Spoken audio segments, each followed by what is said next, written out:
Namaskar.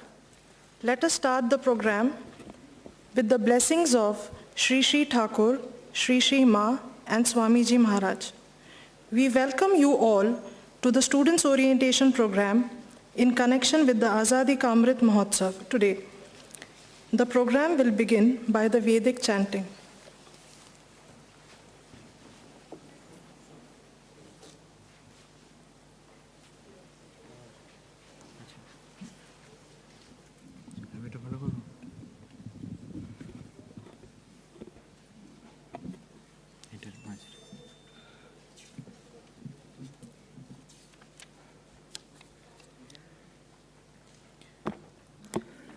Om Shri Gurubhyo Namaha Harihi Om Shanno Mitra Shamvarunaha Shanno Bhavatvaryama Shanno Indro Brihaspatihi Shanno Vishnurukrama Namo Brahmane Namaste Vayo Tvameva pratyaksham brahmasi Tvameva pratyaksham brahma vadishyami Ritam vadishyami Satyam vadishyami Tanmamavatu Tadvaktaramavatu Avatu mam Avatu Bhaktaram Om Shanti Shanti Shanti Hari Om Vedamanuchacharyon Vasinamanushasti Satyam Vada Dharmanchara Swadhyayan Ma Pramadaha Acharyaya priyam dhanamaritya prajatantum ma vyavachetsi Satyanna pramatitavyam dharmanna pramatitavyam kushalanna pramatitavyam bhutyaina pramatitavyam Shadhyaya pravachanabhyam na pramatitavyam Deva pritrikaryabhyam na pramatitavyam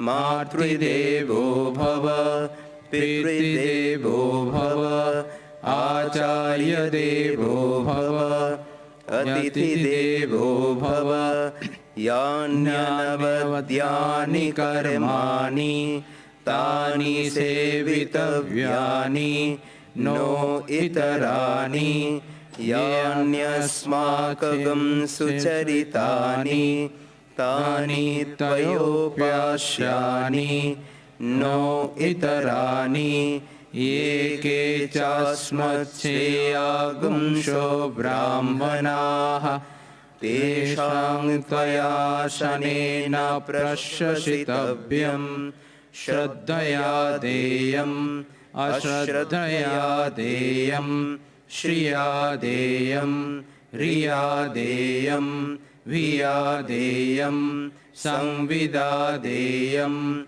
atha yadi te karma vicikitsa vavitta vicikitsa vyasyat, ye tatra brahmana sammarshinaha, Yukta ayukta aluksha dharma kamashu yatha te tatra varteran tatha tatra vartetha atha vyakhyatesu ye tatra brahmana sammarshinaha yukta ayukta aluksha dharma kamashu yatha te teshu varteran tatha teshu vartetha esha desha esha upadesha esha vedopanishad edadanushasanam evamupashitavyam एवमुच्चैतदुपास्यं शं no मित्रः शं वरुणः शं no भवत्तर्यमा शं no इन्द्रो बृहस्पतिः शं no विष्णुरुक्रमः नमो ब्रह्मणे नमस्ते वायो त्वमेव प्रत्यक्षं ब्रह्मासि त्वमेव प्रत्यक्षं ब्रह्मवादिशं ऋतमवादिशं सत्यमवादिशं तन्मामावीत् तद्वक्तारमावीत् आवीन्माम् आवीद्वक्तारम् ॐ शान्ति शान्ति शान्तिः हरि ओम तत्सत् श्रीरामकृष्णार्पणमस्तु।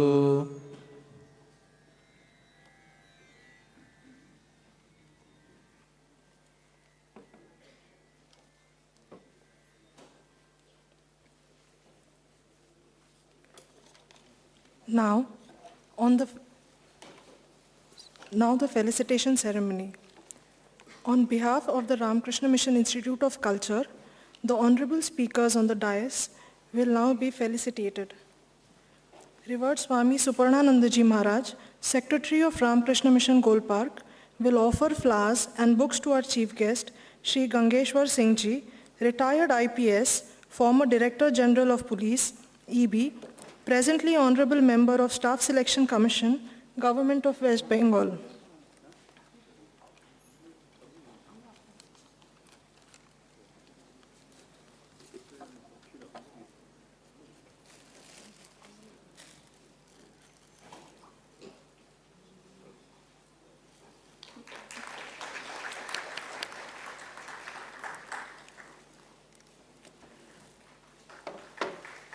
Revered Maharaj will now welcome Dr. Rajesh Kumar Ji, Director General of Police and Inspector General of Police, T&RS, Government of West Bengal, our special guest with flowers and books.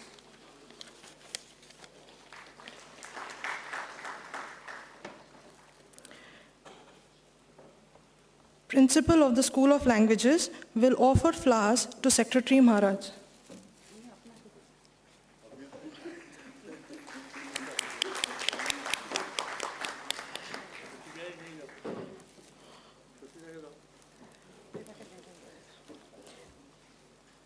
Principal will felicitate today's guest of honor, Shri Shakti Prasad Mishra Ji, Nivedita Chair, Ramakrishna Mission Institute of Culture.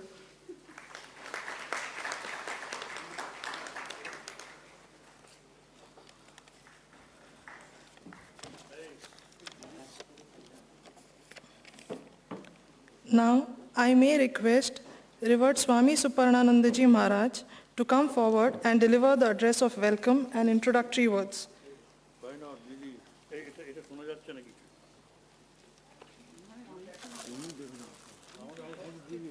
The Secretary is felicitating our principal.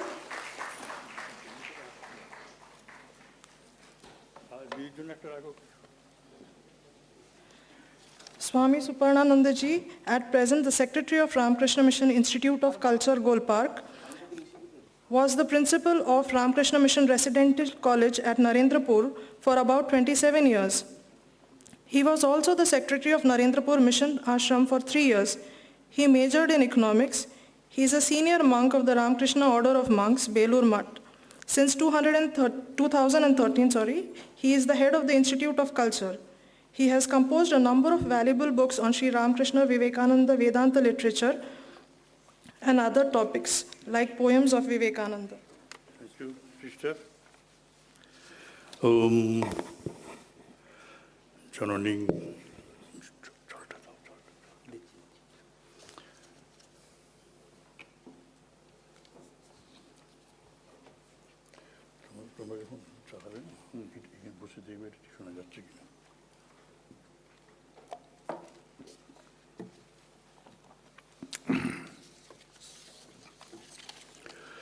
Om Janani Sharadang Devi Ramakrishnam Jagat Gurum Pada Padmitayo Sritva Pranamami Muhurmuhu.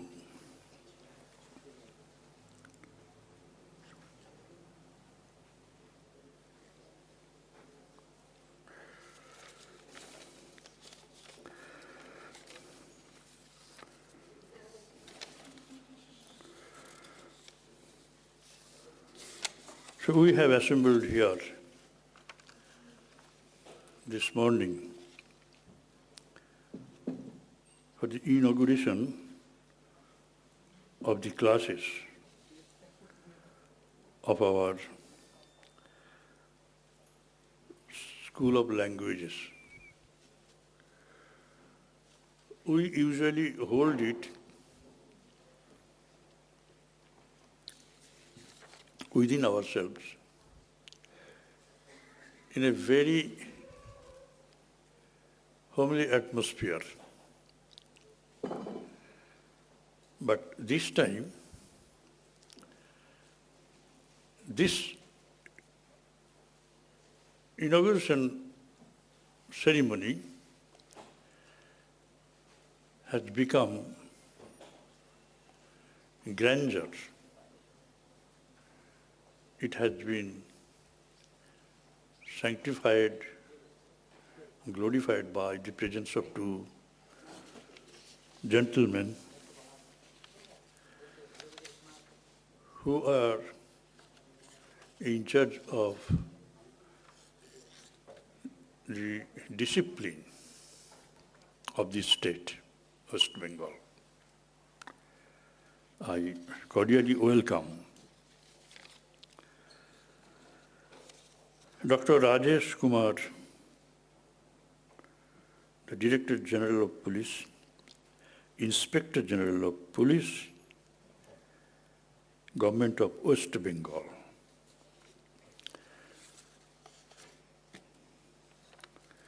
It is not all that he earned. If he could not join the IPS or IPS exams, he would have been a great academician as well. These are the qualifications he attained. Indian Police Service, all okay. Apart, Master of Commerce, Doctor of Philosophy in Commerce, in Finance especially. FCA, Fellow of the Institute of Chartered Accountants, FCMA, Fellow Cost and Management Accountant, MBA, Finance, Master of Business Administration in Finance, MBA, again Master of Business Administration in Human Resources, MIIA, USA, Massachusetts Interlocal Insurance Association, or MIIA, member of the Institute of Internal Auditors, and many more. We have really got among us a really gifted person. And we have no way to say that he is an IPS officer, DG, by chance. He left all these assignments that he earned previously and chose to be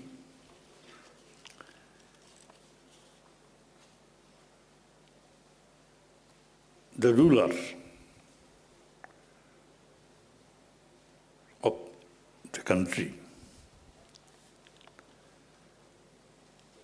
I congratulate him and pray to the divine above, not above, within and above, to bless him so that his expectation, desires are fulfilled. Then we come to another DG, just his predecessor.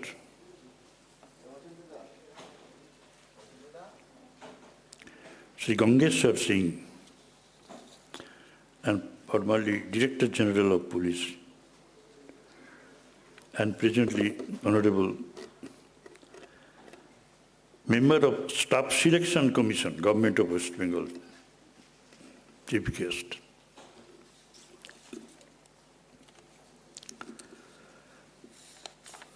He had many more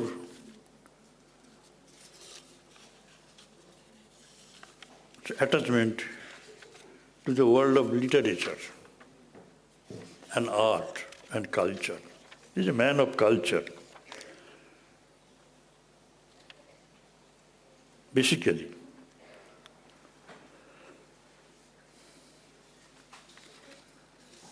he has written several books.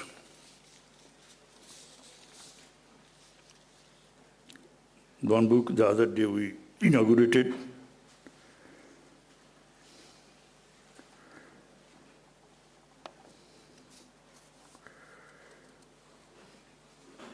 Book on Karagar, his Kobita Sangraha,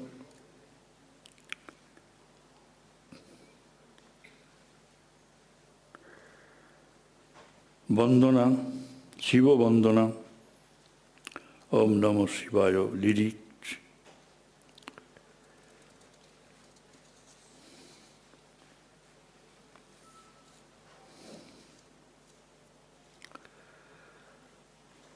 His book Shiva, Shiva and Shiva, Shiva Evam Shiva. This book was published, this was released here itself in the Institute of Culture a few days ago. He made that Shiva Vandana. We have in our midst also Professor Sabujkoli, previously the Vice Chancellor of Bharat University, now he is gracious enough to take the charge of the School of Languages, as it said, principal. I also welcome him, welcome her, and I welcome also Sri Shakti Prasad Mishra. He is a great speaker in all the three languages, Hindi, Bengali, and English. He is a man of English discipline. He used to teach English. Now he is now holding a Nivedita chair at this institute. I also welcome him, the guest of honor. I also thank Srimati Tanuja Chakravarty, who is anchor. Once again, I welcome you all, the students, the teachers, Swamijis, and guests. Maybe some guardians are present. So this is my first part.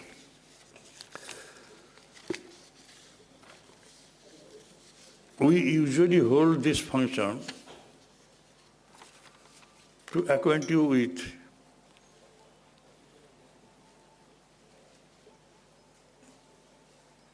Sri Ramakrishna Swamiji and Ma Sharada Devi, and also the organization called Ramakrishna Mission.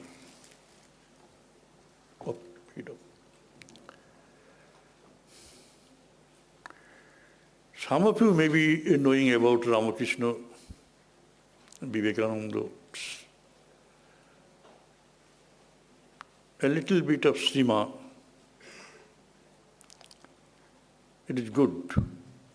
But most of you may not have any idea.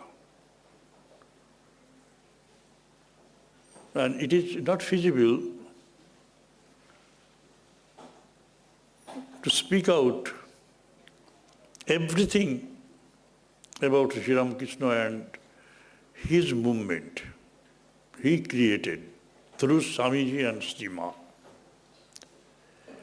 Note that he created this movement all over India through Swamiji and through Ma Sarada. Ma Sarada did a lot. She didn't want to engage herself in these activities. But Sri Ramakrishna Dev compelled her, created a very interesting situation. Unless you agree, I won't eat from the plate, the lunch. Mother served lunch. Mother was sitting behind her, behind him, fanning. But he didn't stretch out his hand to receive food to mouth. So there was a mood of debating.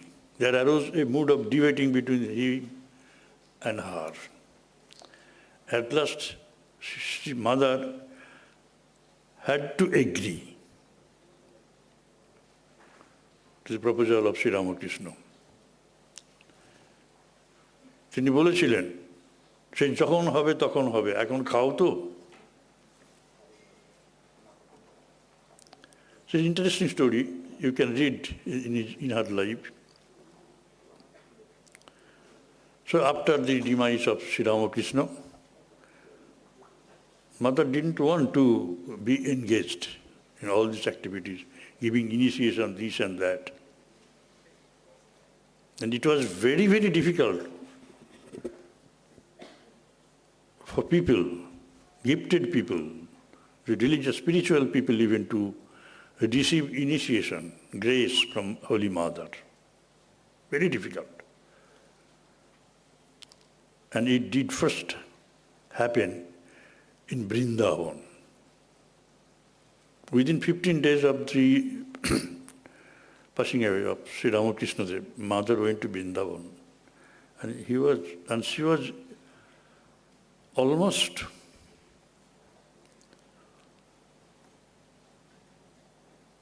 almost in lifeless shape. People could not even imagine that she is in living condition there, half dead.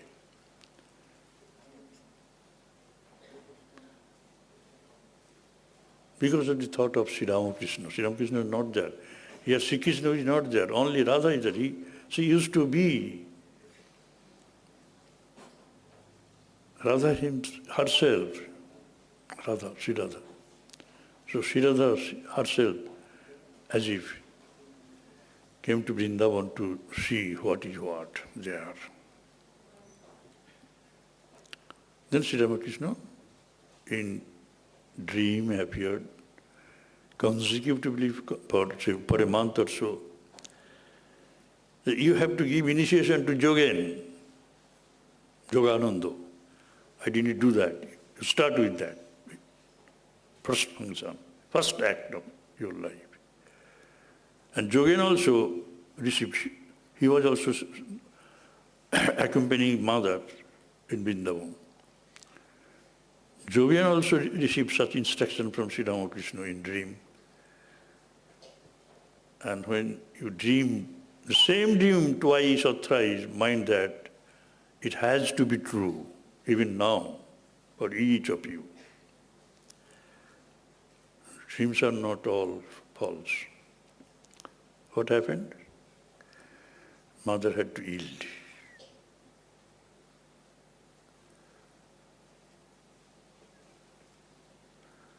And then it was a privilege for everybody to have initiation from the mother. Mother started doing the unfinished task of Sri Ramakrishna. A fact which you won't get anywhere in the world. Buddha's Jasodhara remained silent. Sri Ramakrishna's Vishnupriya remained silent. They didn't come to help their husbands in their work for which they came. But this is very, very special. Making women the seat of power, making them active, even in spiritual life. Women were not allowed to have the practice of spiritual life itself. And that statement in the Tagore's poem, Potir punne sotir punno, in bracket, নহলে কি হলো খরচ বাড়ে. Second part is also true, but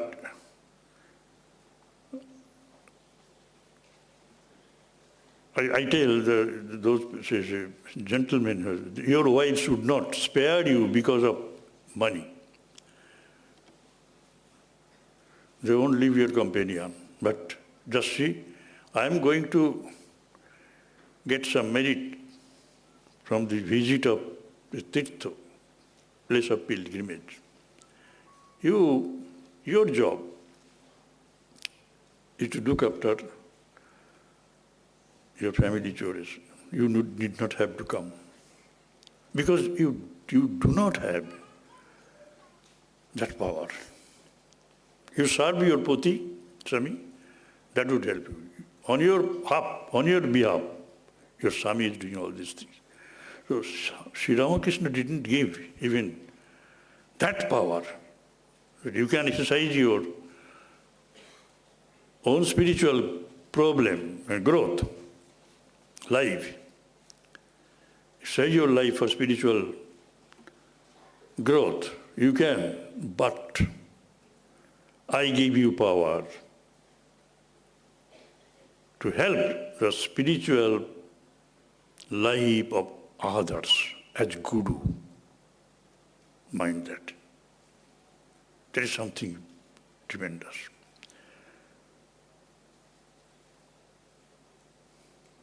So management of the in-house has been say, given to Holy Mother and Swamiji. He asked Swami Vivekananda, Narendranath.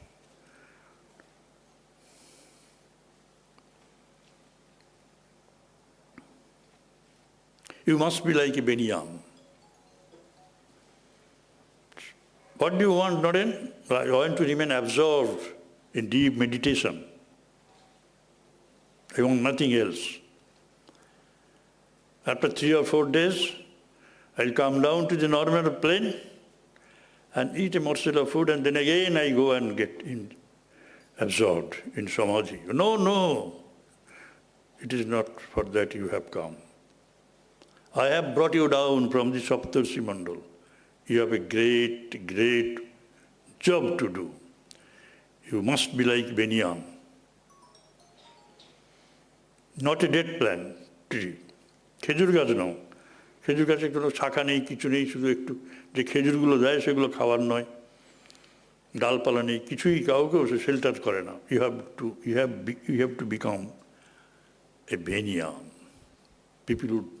The suffering people would come and live under you. So, what? Swamiji said, no, I can't do. I won't do.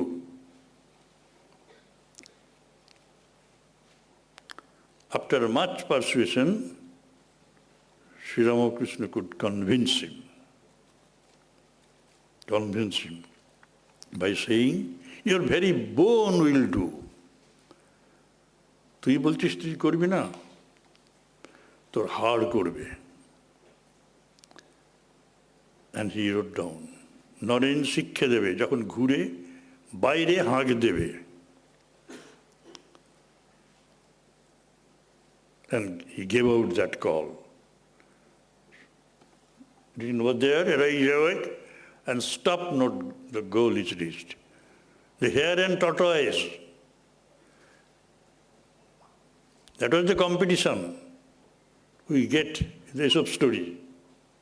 What has happened there? In spite of his strength and efficiency, here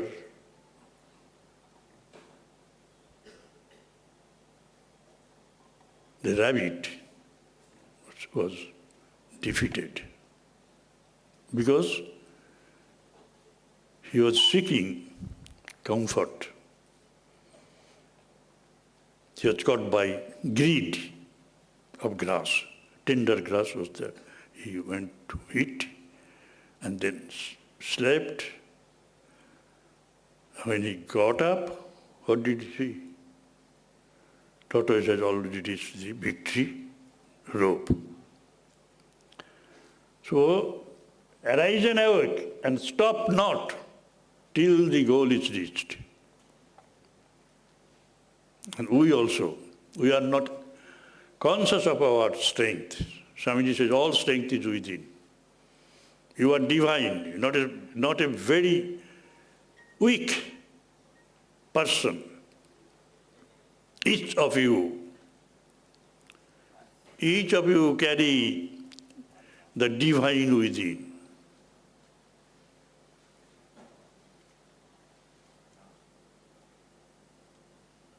And he made Hinduism the world religion. This is not the time to expound that. But simply by stating that divinity is not anywhere else, not in the outside world, moving and you just catch him. You have to catch it, yes, by your own hands, by doing work, good work, meritorious work. What must beautify you?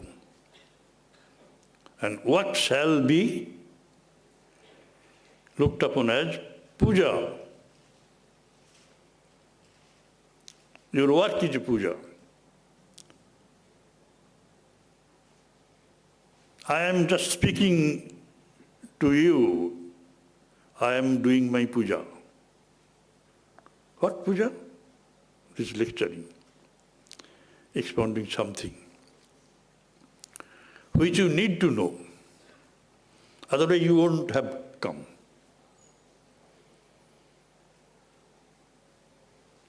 And you are my objects of worship. You are my gods and goddesses. And this hall becomes a temple. If work is worship, then place of work is a place of worship.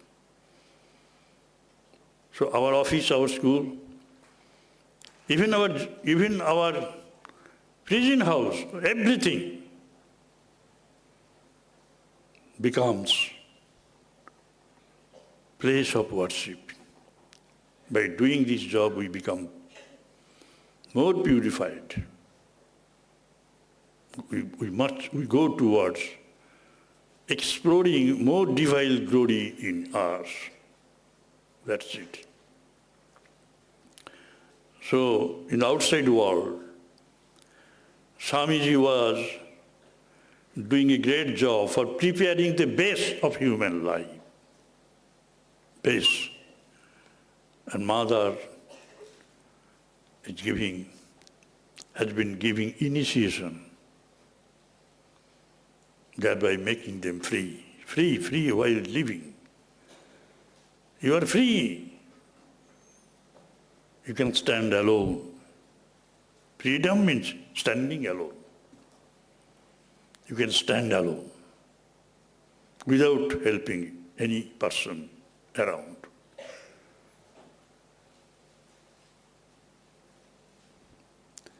Practically, we have received 3 or 4 major things from Swamiji,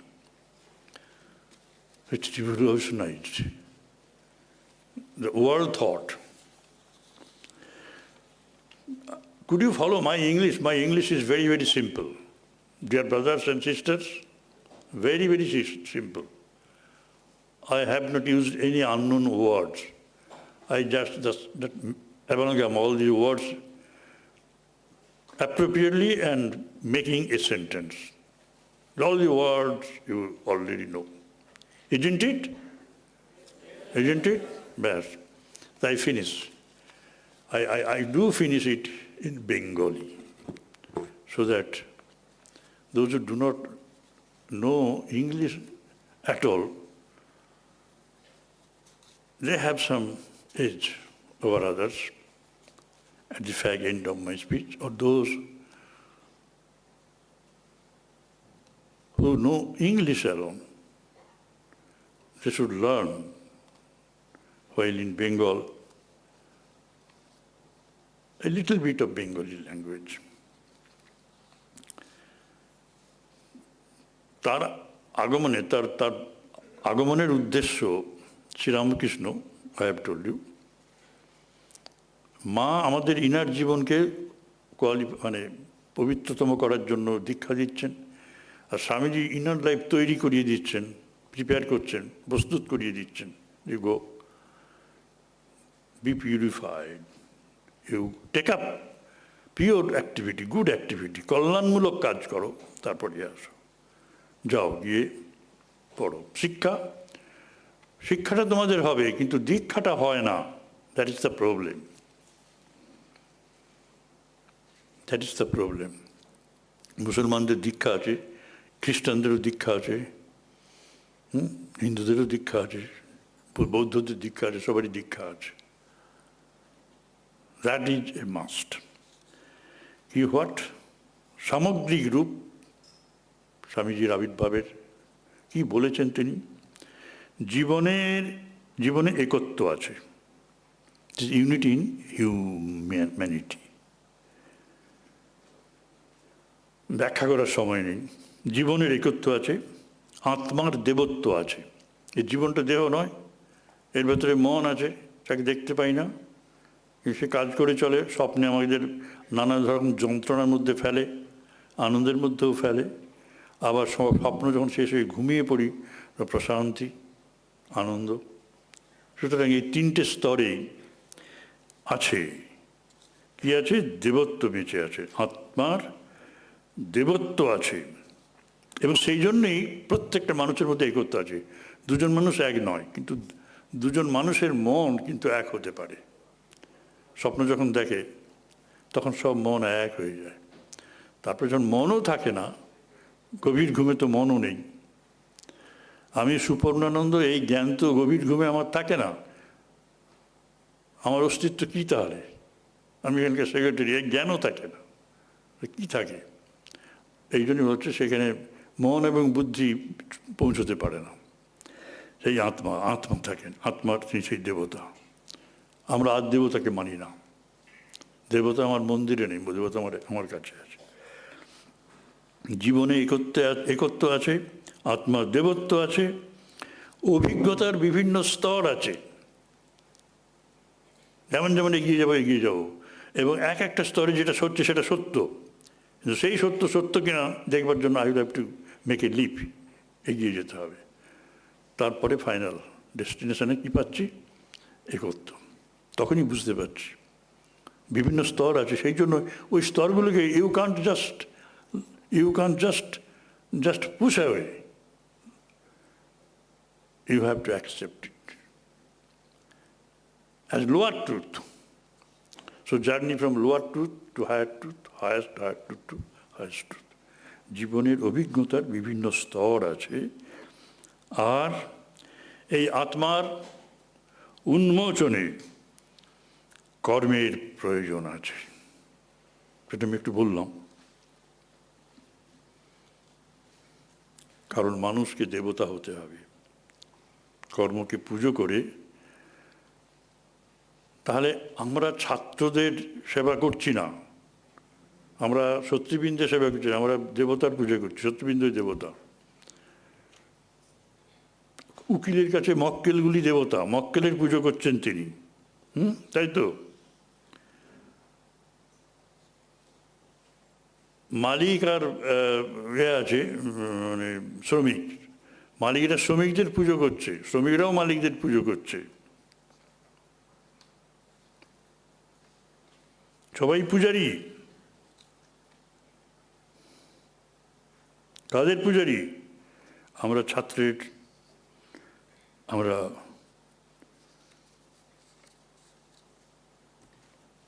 মক্কেলের পূজারী, যারা ব্যবসা করছে, এই কী বলে খদ্দেরের পূজারী, যারা ব্যবসা করছে তারা খদ্দেরের পূজারী।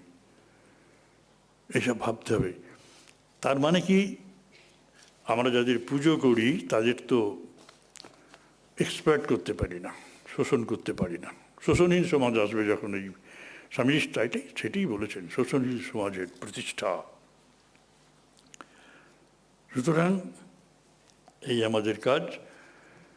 এবং তার সর্বশ্রেষ্ঠ উক্তি হচ্ছে, মানে he can go up to any length. সে লেংথটা কোথায় গিয়ে শেষ হয়েছে আমি আপনাদের বলছি। তিনি এইরকম স্টেটমেন্ট করছেন, those who worship God in the temple, in the mosque, in the church, they are religious. ঠিক আছে, but those who worship man are gods. So those who are worshipping God in the temple, যারা মন্দিরে দেবতার পুজো করে তারা ধার্মিক, যারা মানুষের পুজো করে তারা দেবতা। You can write down. This is the quintessence of what Swamiji said. যারা মন্দিরে পুজো করে তারা ধার্মিক, তাদেরকে তিনি মানে বাদ দিচ্ছেন না। But those who worship man are gods and goddesses. Thank you. Namaste. You learn your subject. You have come to improve your ability in speaking some languages. Very good. Do that.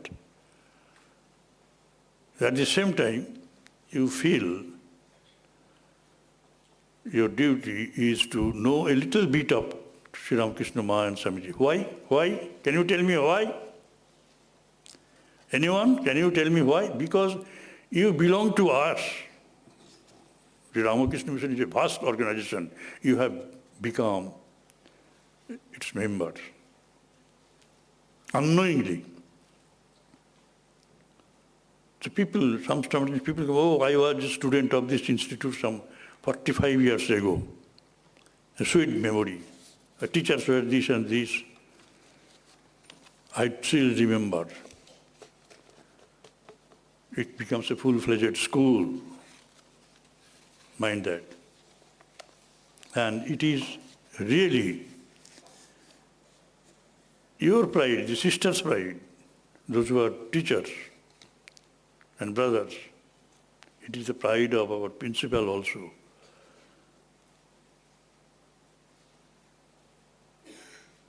So as one of us, তোমরা বলবে যে আমরা রামকৃষ্ণ মিশনের ছাত্র, ব্যাস, you will have entry everywhere. But for that you have to prepare yourselves. Do you know any Swamis? When you say, I was a student of Ramakrishna Mission. Where? Institute of Culture, Gold Park. Well, okay. Did you have any association or any, say, any discussion or any familiarity with any of the sadhus there? You must say, yes.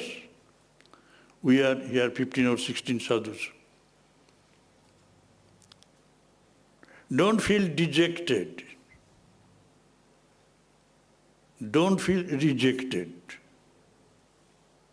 আমরা তোমাদের ওইখানে ফেলে ওই দিকটা gate করে দিয়েছি, তোমরা ওই গেটের বাইরে আর বেরোবে, গেটের ভেতরে ঢুকবে না।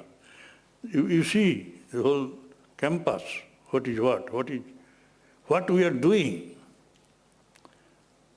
What we are doing. For twice you entered this hall, this time and when the certificate distribution function would happen, then you come. This time, two times only. There are so many programs over here. You have to take positive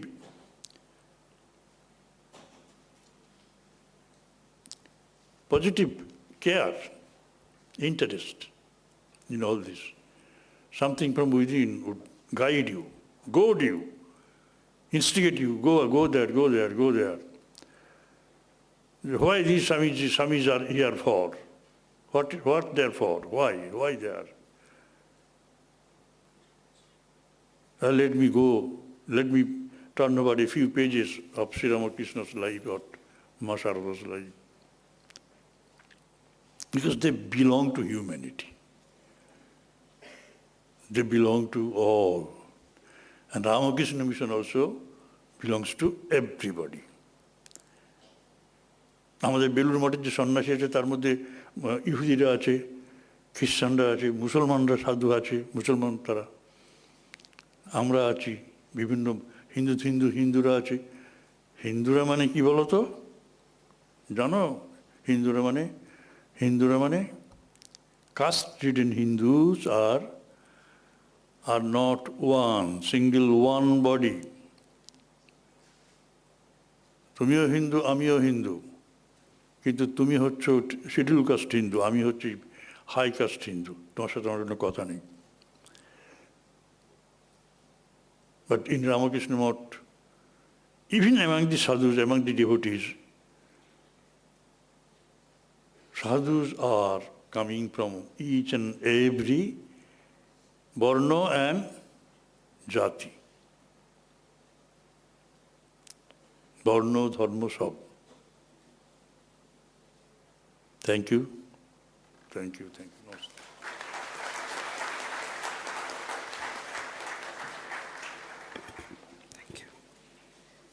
We thank Maharaj for his welcome address and we offer pranam to him. A short talk will be delivered by Shreyasee Chakraborty, student of School of Languages in English. Her topic is Swamiji in My Eyes.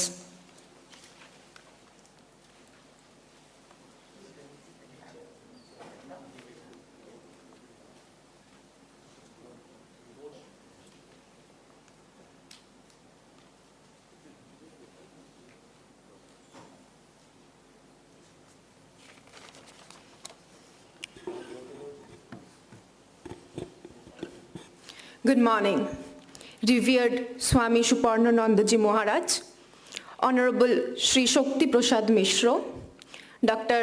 Rajesh Kumar, Shri Gangeshwar Singh, Honorable Principal Ma'am, respected teachers, and my dear friends. Today, on this auspicious occasion, I, Shreyasee Chakraborty, a student of the English Department, RMIC, feel myself honored to be given a chance to share my thoughts about Swami Vivekananda. When I was asked to share my thoughts about Swami Vivekananda, the first thing that came across my mind was his famous and fiery speech at Chicago, America. Sisters and brothers of America, it fills my heart with joy unspeakable to rise in response to the warm and cordial welcome which you have given us. The lines which didn't only win the hearts of Indians and Americans, but also of millions of people across the world. I humbly salute Swamiji's feeling of oneness. A man who considered each and every person as his own brother and sister, irrespective of their nationality, religion, caste, and culture. He believed that we all are equal, and every one of us is so intimately connected that we can never be divided. He had a remarkable personality, imposing, commanding, full of poise and dignity, sure of himself and his mission. He was full of dynamism. When Swamiji was at the peak of his life, India was enslaved by the Britishers. At that time, he appealed to the young generation of the country. Let us all work hard, my brothers. This is no time for sleep. On our work depends the future of India. She is there, ready waiting. She is only sleeping. Arise and awake and see her seated here on her eternal throne, rejuvenated, more glorious than she was ever, this motherland of ours. Swamiji dreamt of making India the world leader, and he left no stone unturned to turn his dreams into reality. He sowed the seeds of self-confidence and self-reliance among the youth of India. He was contemporary in his approach to the problems of life and acted as a bridge between the past of India and her future. In whichever situation of my life I am in, Swamiji's thoughts and ideas have never failed to encourage me. When I am in a dilemma of choosing between decisions of life, Swamiji says, take risks in your life. If you win, you can lead. And if you fail, you can guide. When I fail to succeed in my efforts, Swamiji says, he who struggles is better than he who never attempts. And when I succeed, I hear him saying, he who is loving you, don't hate them. He who is trusting you, don't cheat them. And he who is helping you, don't forget them. Probably that is why this man is referred to as the youth icon of India, a man who never fails to inspire all of us. Let me share with you a story about Swami Vivekananda. Once during Swamiji's visit to Chicago, he saw some young boys standing with an air gun on a bridge, trying to shoot at some eggshells that were floating in the river below. As the eggshells rolled up and down due to the ripples of the river, they found it difficult to hit them. They took turns and tried it several times, but as far as the hitting was concerned, they just couldn't succeed. Swamiji was watching them with keen interest. Seeing this, the boys called out to him, "Sir, you have been watching us all this while. Would you like to give it a try?" Swamiji smiled and said, "Yes." He took the air gun from them, aimed at the eggshells, focused on the target for a while, and went for it. And do you know what happened next? He fired 12 times and didn't miss his target even once. The boys were astonished, and they wanted to know how he could do that. They asked Swamiji if he had practiced shooting before. Swamiji laughed and said that it was his first experience with firing a gun, Swamiji replied to the boys, "Whatever you do, do it with utmost concentration. If you are shooting, focus only on that. Similarly, when you are studying, think only of the lesson at your hand. If you can do that, you will not fail." Friends, such was our Swamiji. Even after 120 years of his demise, his words have such impact upon us. And why shouldn't it be? Swamiji used to say, "It is not my name that should be made prominent. It is my ideas that I want to be realized." And we must realize that ideas come from vision and dreams, which in turn gives rise to action. My dear young souls, we do not have the time to sit idle. We do not have the time to be lazy. It is high time that we all arise, awake, and work hard to turn Swamiji's dream of making India a world leader. And I am confident that our young generation will take advantage of this fountain of wisdom, of spirit, and fire that flows through Swamiji. Let us all put hand in hand and follow the footsteps of Swamiji. Let us all hope for a new dawn when our Bharat Mata will be shining like the stars. Thank you. Jai Hind.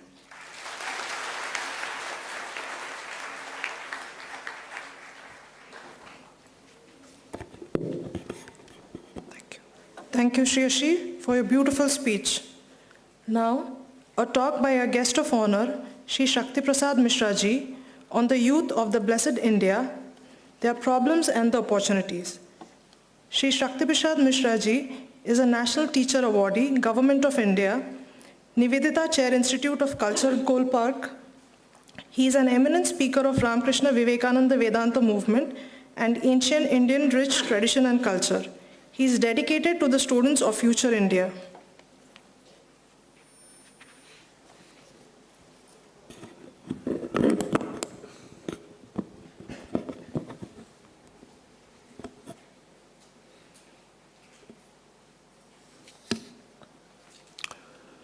Om Sahana Bhavatu Sahano Bhunaktu Sahabhiriyam Karavavahai Tejashvinabadhitamastu ma vidvishabhai.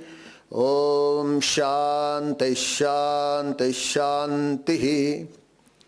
May the Divine Supreme protect us, both the teachers and the students. May we both get the benefit from the studies.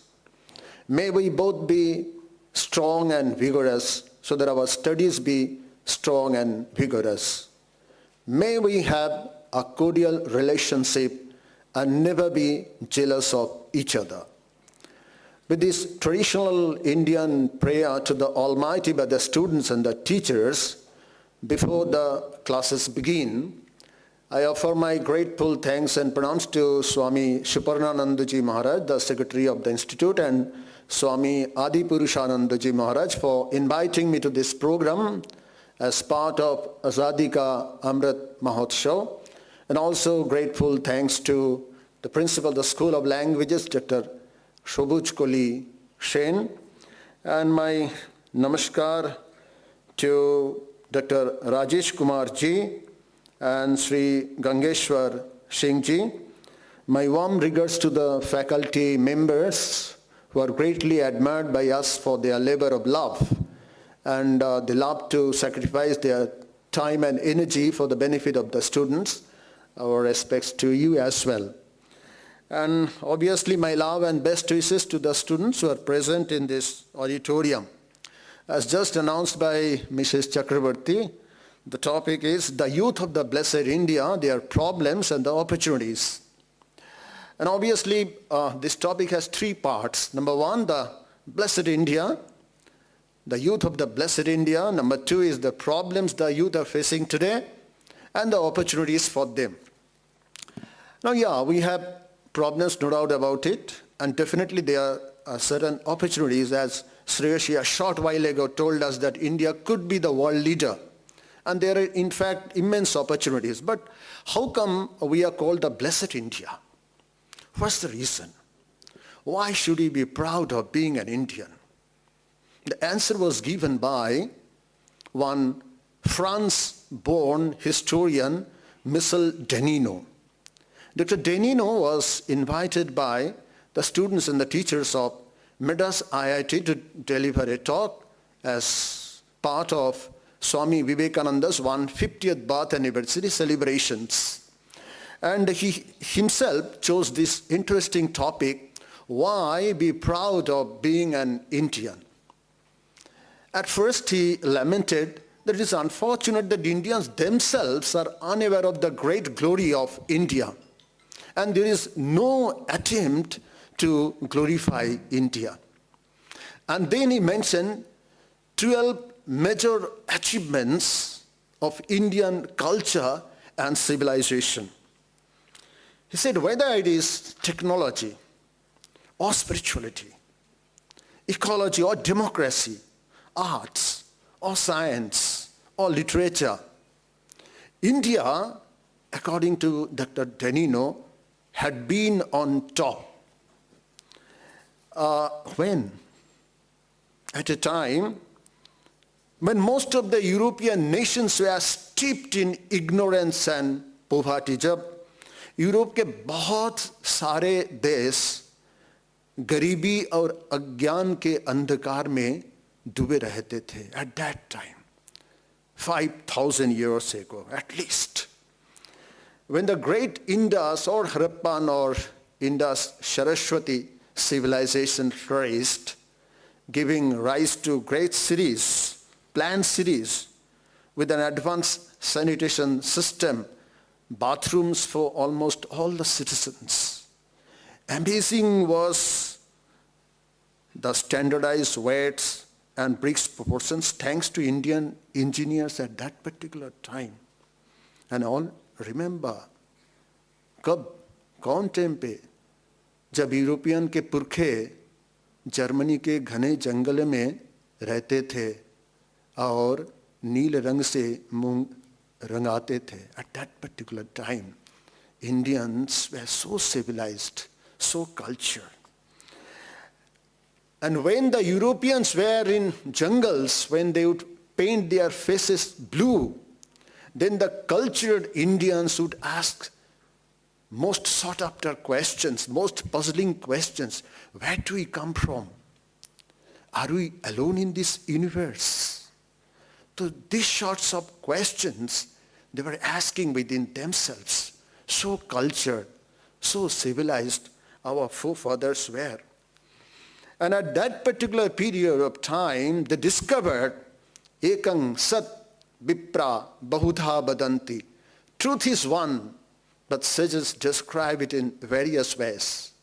And this has been confirmed in modern times by Sri Ramakrishna through his experiments with major religions, and ultimately concluded with that particular wonderful saying, almost the echo of ekang sat vipra bahudha badanti. Truth is one, but sages describe it in various ways.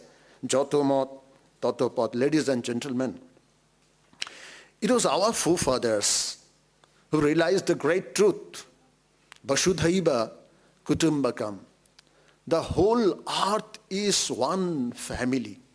No other country, no other culture, no other civilization ever could think of the whole world as one family, global village.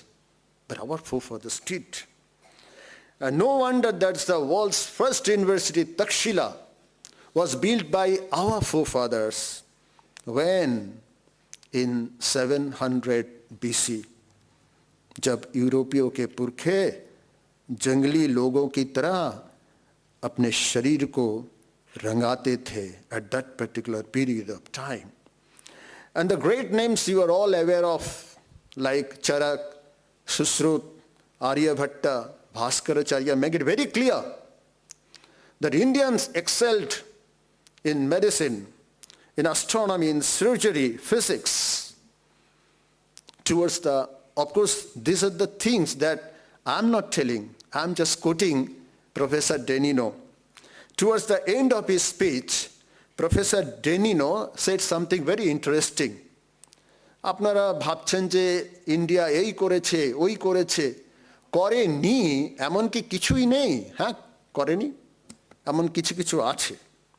যেমন ভারতবর্ষ কখনো কোনো উপনিবেশ স্থাপন করেনি, ভারতবর্ষ কখনো কোনো দেশের ধন সম্পদ লুণ্ঠন করেনি, ভারতবর্ষে কোনোদিনও ক্রুসেডের মতো মারাত্মক ধর্মীয় যুদ্ধ হয়নি, এইসব ভারতবর্ষ করেনি। India never made colonial conquest or plunder, but rather spread the message of peace and brotherhood almost across half of the world. In fact, this has been acknowledged by none other than She, the former Chinese ambassador to America.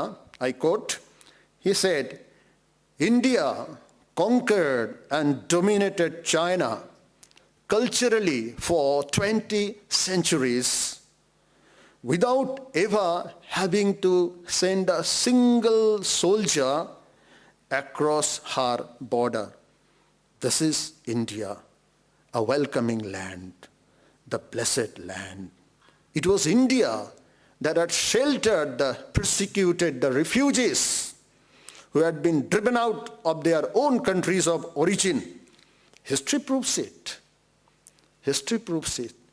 In 770 AD, the followers of Judaism, the Jews, were massacred by the Romans. 11 lakh Jews were either crucified or murdered by the Romans. And those who could flee Jerusalem had only one place to go to. That is this blessed land, India. And again in 632 AD, the Islamic Arabs invaded Iran. Iran was then the land of the Parsis, the followers of Zoroastrianism. And they were given just two options, either embrace our religion or get killed. And those who could manage to leave their country of origin had only one place to go to. And that's the blessed land, India. Professor ডেনিনোর কথা এবার থাক, আরও দুজন বিদেশির কথা বলি, একজন Belgian আর একজন ব্রিটিশ। তারা কি বলছেন? তারা বলছেন, the British and the Belgian, these two great economists, they reveal something very interesting, which even when I just first read it, I feel that, is it really true? Yes, it is. With data and painstaking research, the Belgian economist Paul Bayrock and the British economic historian Angus Maddison proved to the world that India had been the world economic leader not for 1 century, not for 2 centuries, but for 17 centuries. And there was a period when India and China had a combined share of 57.5% of global GDP, when the British had just 1.8% of the global GDP. India was the richest. And it was not just a sweet dream of Shreyasee when he just referred to India as the world leader. लेकिन ये बहुत बड़ी बात नहीं है, इससे भी आगे और भी है. India is indeed a blessed land, then we could understand why it is so. And इसी के उल्लेख करने के साथ साथ इस विषय पर मेरी चर्चा मैं खत्म करूंगा. India had gone through a series of foreign invasions, Shak, Hun, Pathan, Mughal, even a fraction of which had destroyed many a culture and civilization. In fact, there had been the rise and fall of 4 major cultures or civilization: Hellenic, Hebraic, Maya, and Chinese. Hellenic, Hebraic, and Maya lie buried in the pages of history. And the communist China, they had chosen a completely different path for themselves. But India is still alive. What's the secret of the unbroken continuity of Indian culture or the Indian edifice? In fact, it is Indian culture which is really living. And how has it been possible? India has grown through assimilation and integration. India's destiny had been to conquer the conqueror. নুনের পুতুলগুলো সমুদ্রের মাপতে গিয়ে নিজেরাই গলে মিশে গেছে. This is proved by the historical facts. So, all former, all is gone. তাহলে আজকের জন্য কি ইন্ডিয়ার কিছু কৃতিত্ব আছে? আছে. Holding together 29 states and 7 union territories, the biggest democracy in the world, the home of the largest number of Hindus, and almost the second largest number of Muslims, and millions of Buddhists, Sikhs, Jains, people of different religions belonging to 3 different ethnic groups.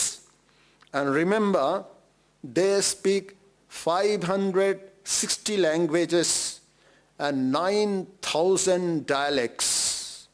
Remember, French-speaking states, there are 50. Similarly, English-speaking, innumerable number of states.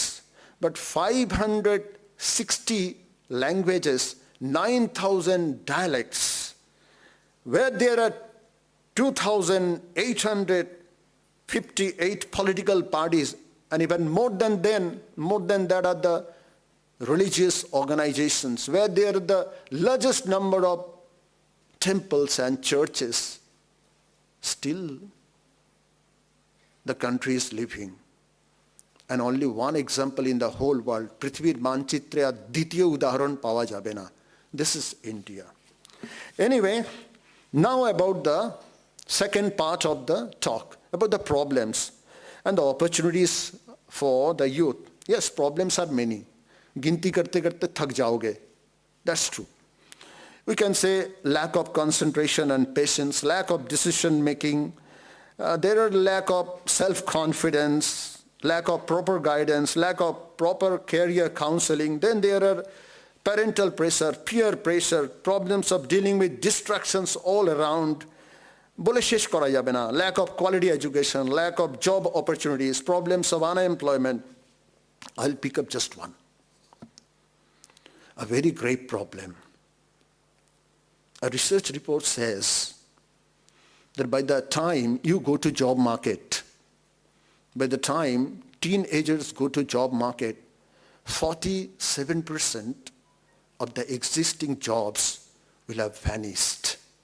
যখন আজকে teenagers job মার্কেটে যাবে, এখন যে সমস্ত কাজ রয়েছে, 47% will have vanished. And there are certain alarming news as well. Of course, this I read a few years back. Maybe the situation is a little better. That is, India produces 15 lakh engineers and 3 lakh MBA graduates every year, which is more than the total number of American and Chinese graduates put together. And except for top 20 colleges, only 10% engineers get campus placement and 24% MBA graduates are employable. The picture is rather more alarming for the graduates from general colleges. Quabadis. Otokim. Well, let me now share with you the opportunities for the youth. Great opportunities for Indian youth especially. Why? By 2020, by 2030, we will reach a stage where 1/3 of the global workers will be Indians. Great news, great opportunity. But to avail ourselves of this opportunity, we must be prepared.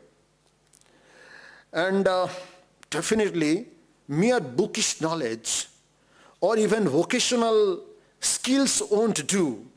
The World Bank clearly says that vocational skills alone cannot just create knowledge worker of the 21st century.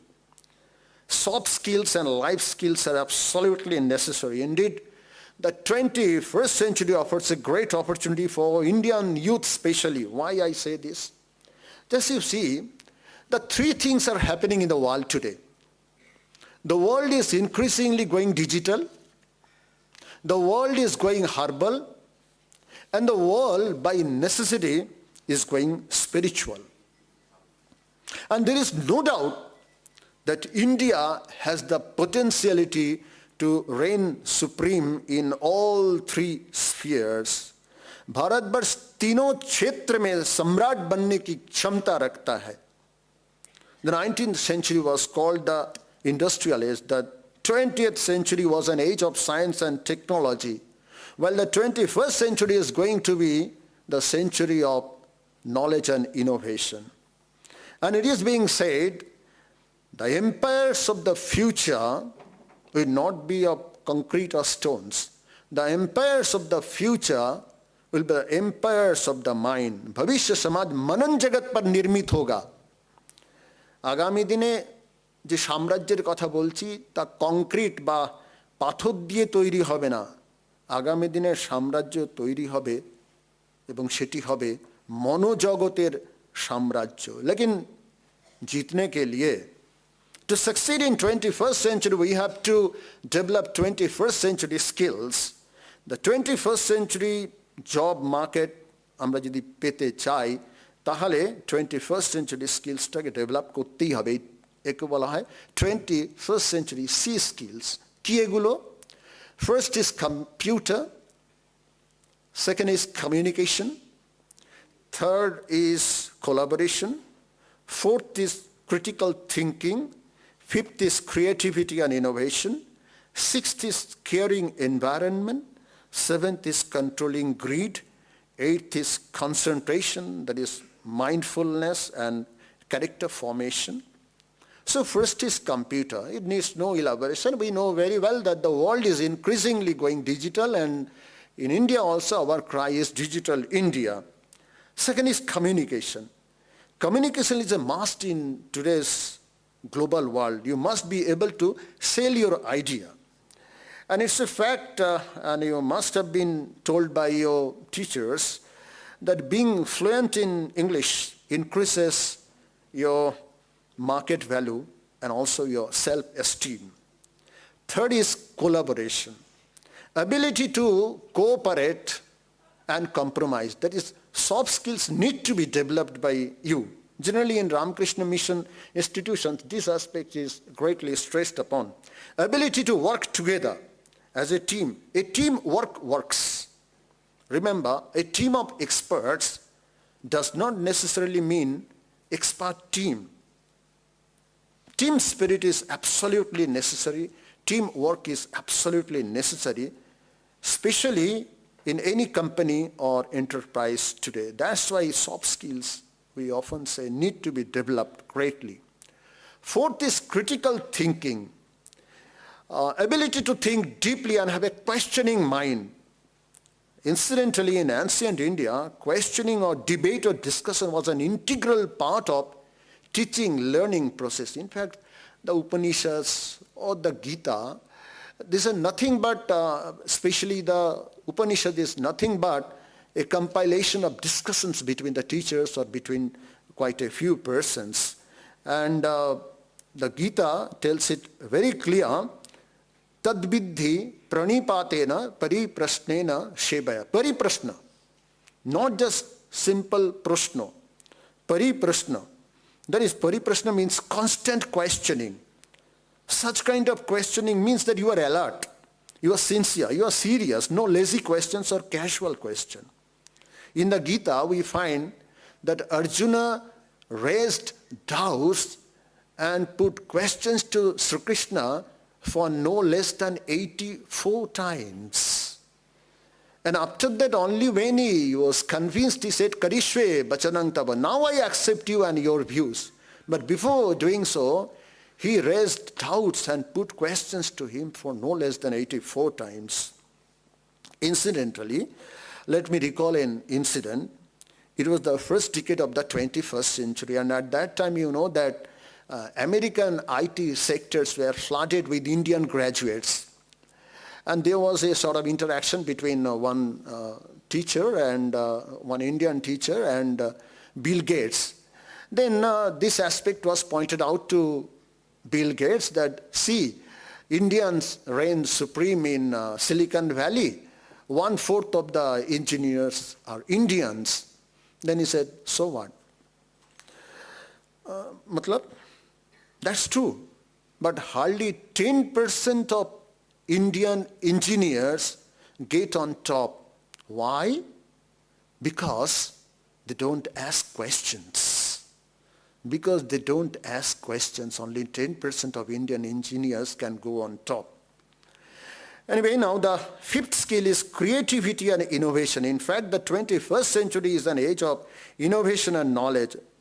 As I said earlier, that rote learning, the days of rote learning and bookish knowledge are over forever.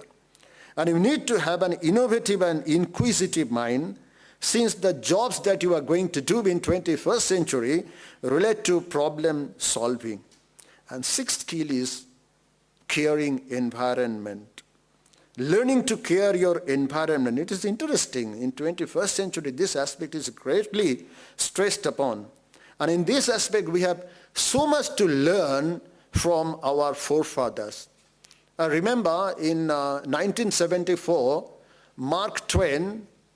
Arnold Toynbee, he just wrote an article in the Reader's Digest, August issue. And he made some interesting observation. He said, the West is responsible for destruction of nature, for ecological imbalance, for cutting down trees. And where? He quoted the Genesis of the Old Testament, where Adam and Eve were told to go and reign supreme above the earth and upon the earth. So that as he gave them free hand, that means this planet is for my consumption. And they did what they did. The world is suffering. We have already gone a very good distance along the path of annihilation. On the contrary, while the West is responsible for nature's destruction, the East, India, is greatly responsive to the cause of ecology. And in fact, our forefathers, they consider all the moving and the unmoving are divine. As Srimad Swami Suparnanandaji Maharaj in his welcome addresses, everything is divine. Your working place is divine. You are divine. Whom you are talking to is divine. Everything is divine. So the moving and the unmoving is divine, and that's why they could say, Yo deva agnau, yo apshu, yo vishwam bhuvanama vivesha, yo oshadishu, yo banaspatishu, tasmai devaya namo namaha. That kind of attitude our forefathers developed. So this is what is greatly needed even in the present day. Seventh is controlling greed. How to control greed is a skill that we must develop in today's consumeristic world. One of the two most serious threats to a contented living is what an American political thinker, Benjamin R. Barber, calls Macworld. Macworld. I don't have much time to just define this aspect.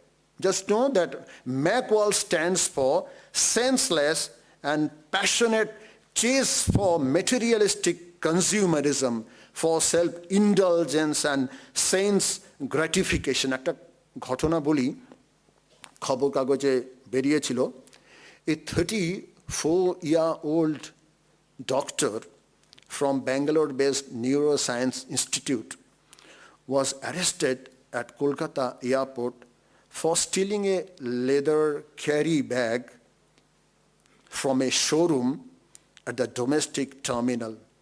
He came from Singapore, and then he was to catch a flight to Bangalore. It was almost at the dead of night, 4 p.m. The particular shop was open. Nobody was manning it. And he just went forward, picked up a leather carry bag and put it inside his bag. And then he was just going for security checkup. When the policeman came, searched everything and got it, because his theft was captured on CCTV. Just a 34-year-old young man with a brilliant career awaiting him could not check the temptation and stole.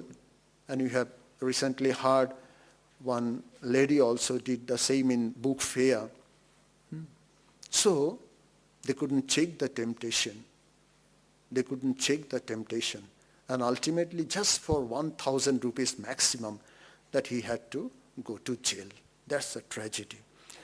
And it is where we have to learn from our forefathers. Just as I say, I remember one young boy, maybe hardly 14 or 16-year-old, I'm talking about the ancient times. He went to learn something from a teacher.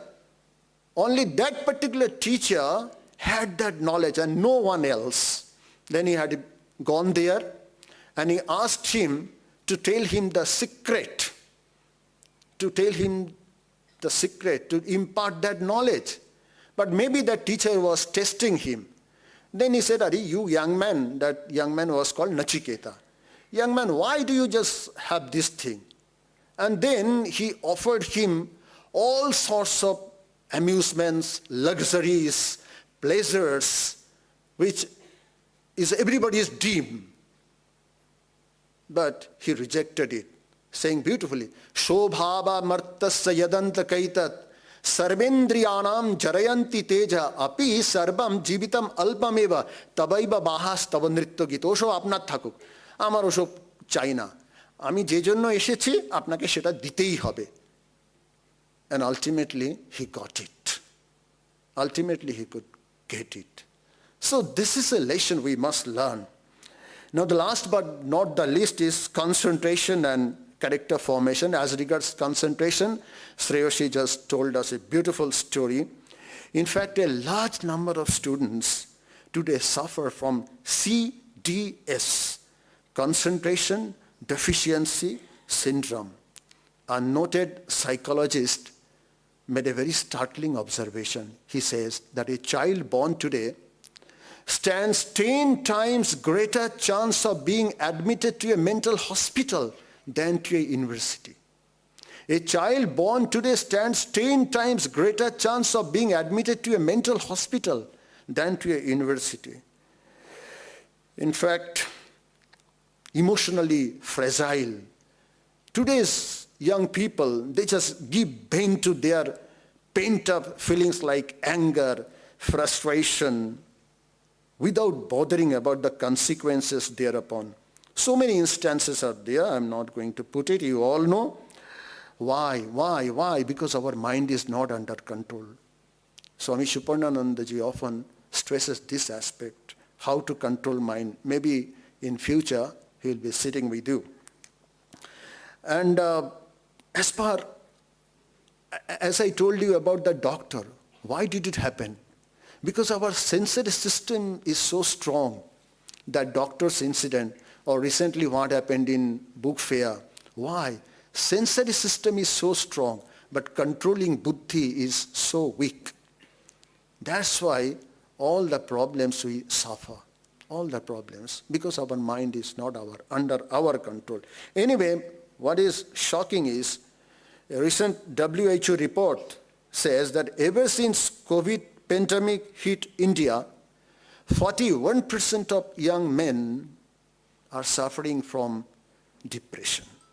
And about 280 million people in the world have depression and suicidal tendencies they nurture. So learning to control mind is definitely a different task, but it's worth trying, and there must be some attempts to learn. Now I end. As an antidote, who suggested MBCT, mindfulness-based cognitive therapy. And our forefathers were experts in controlling negative emotions. There are so many techniques and methods and exercises. If you are interested, as Swami Suparnanandaji Maharaj in his welcome address said, you may contact certain sadhus. The sadhus, you can talk to them, you can learn how to get over this problem and move forward. My time is almost running out. Thank you so much for your patient hearing. And one thing, I have heard that you have given a particular packet that contains certain books on Swamiji or by Swamiji. Please read this. And I would personally suggest you to read two books at least. One is a compilation of Swamiji's sayings, Thoughts of Power, very simple. Audio books are available as well. Thoughts of Power and Personality Development. It may change one's life. Thoughts of Power and Personality Development. I remember one incident. There is Swami Medhushanandaji Maharaj. He is the head of the Vedanta Society of Japan. And he came from Tokyo to Delhi, and then he was to catch a flight to our Kolkata. And as he approached the booking counter, he found one official. Then official, very smiling with sweet demeanor, he just greeted him, Namaste, Swamiji. And Swami Medhushanandaji was very impressed. And then he said, आप स्वामी जी को जानते हो, स्वामी विवेकानंद को जानते हो? कौन नहीं जानता स्वामी जी? He said, केवल 16 रुपए मेरा जीवन बदल दिया. केवल 16 रुपए मेरा जीवन बदल दिया. 16 টাকার একটা বই স্বামীজির যেখানে বাণী ছিল সেইটা তিনি পড়েছিলেন এবং তার জীবন বদলে গেল. মহারাজ একজন ওখানে বসে আছেন, ওনার মুখেও একটা ঘটনা শুনেছিলাম যে একজন, উনি এখন WBCS অফিসার, উনি প্রাইমারি স্কুলে পড়াতেন এবং তারপরে পড়াতে পড়াতে যাই হোক স্বামী বিবেকানন্দের বাণীর বই পড়ছেন. তো one particular sentence of Swami Vivekananda, what do you think you become? What do you think you become? Then he said, I would like to become one WBCS officer. Can I be so? Swamiji says, what do you think you become? Obviously, it was not just a lazy dream for him. कोशिश जरूर किए थे. And ultimately, what he thought he became the WBCS officer. Now he might be posted at Murshidabad.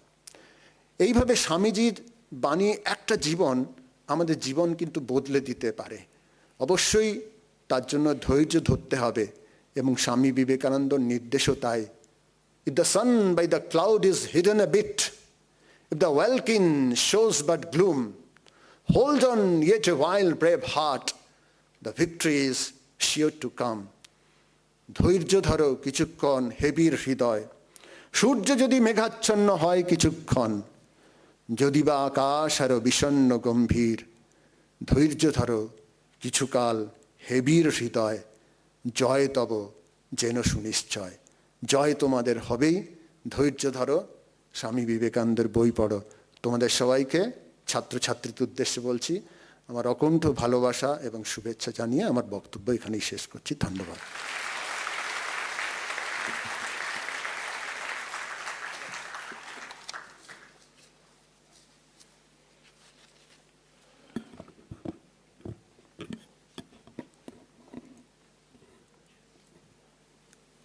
Thank you, Sri Shakti Prasad Mishra ji, for guiding the students with your words. Now, a short talk will be delivered by Suvranil Sarkar, also student of School of Languages. He will speak in Spanish and then in Bengali. He will talk about the problems of the youth and their solutions.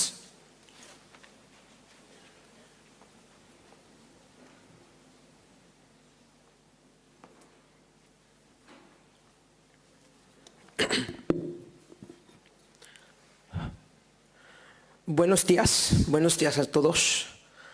En la primera vez me gustaría decir muchas gracias a todos por darme esa gran oportunidad de poder hablar en frente de ustedes. Lo que quiero decir ahora es que hoy voy a contar unas cuantas palabras sobre el más grande personaje de nuestro mundo y también en nuestro país. el filósofo, el monje Swami Vivekananda. Pero, como ustedes saben, Swami Vivekananda era un bengalí y también yo hablo en bengalí. Solo por eso quiero que me den el permiso que yo hable en bengalí también, por favor. Aquí voy a continuar.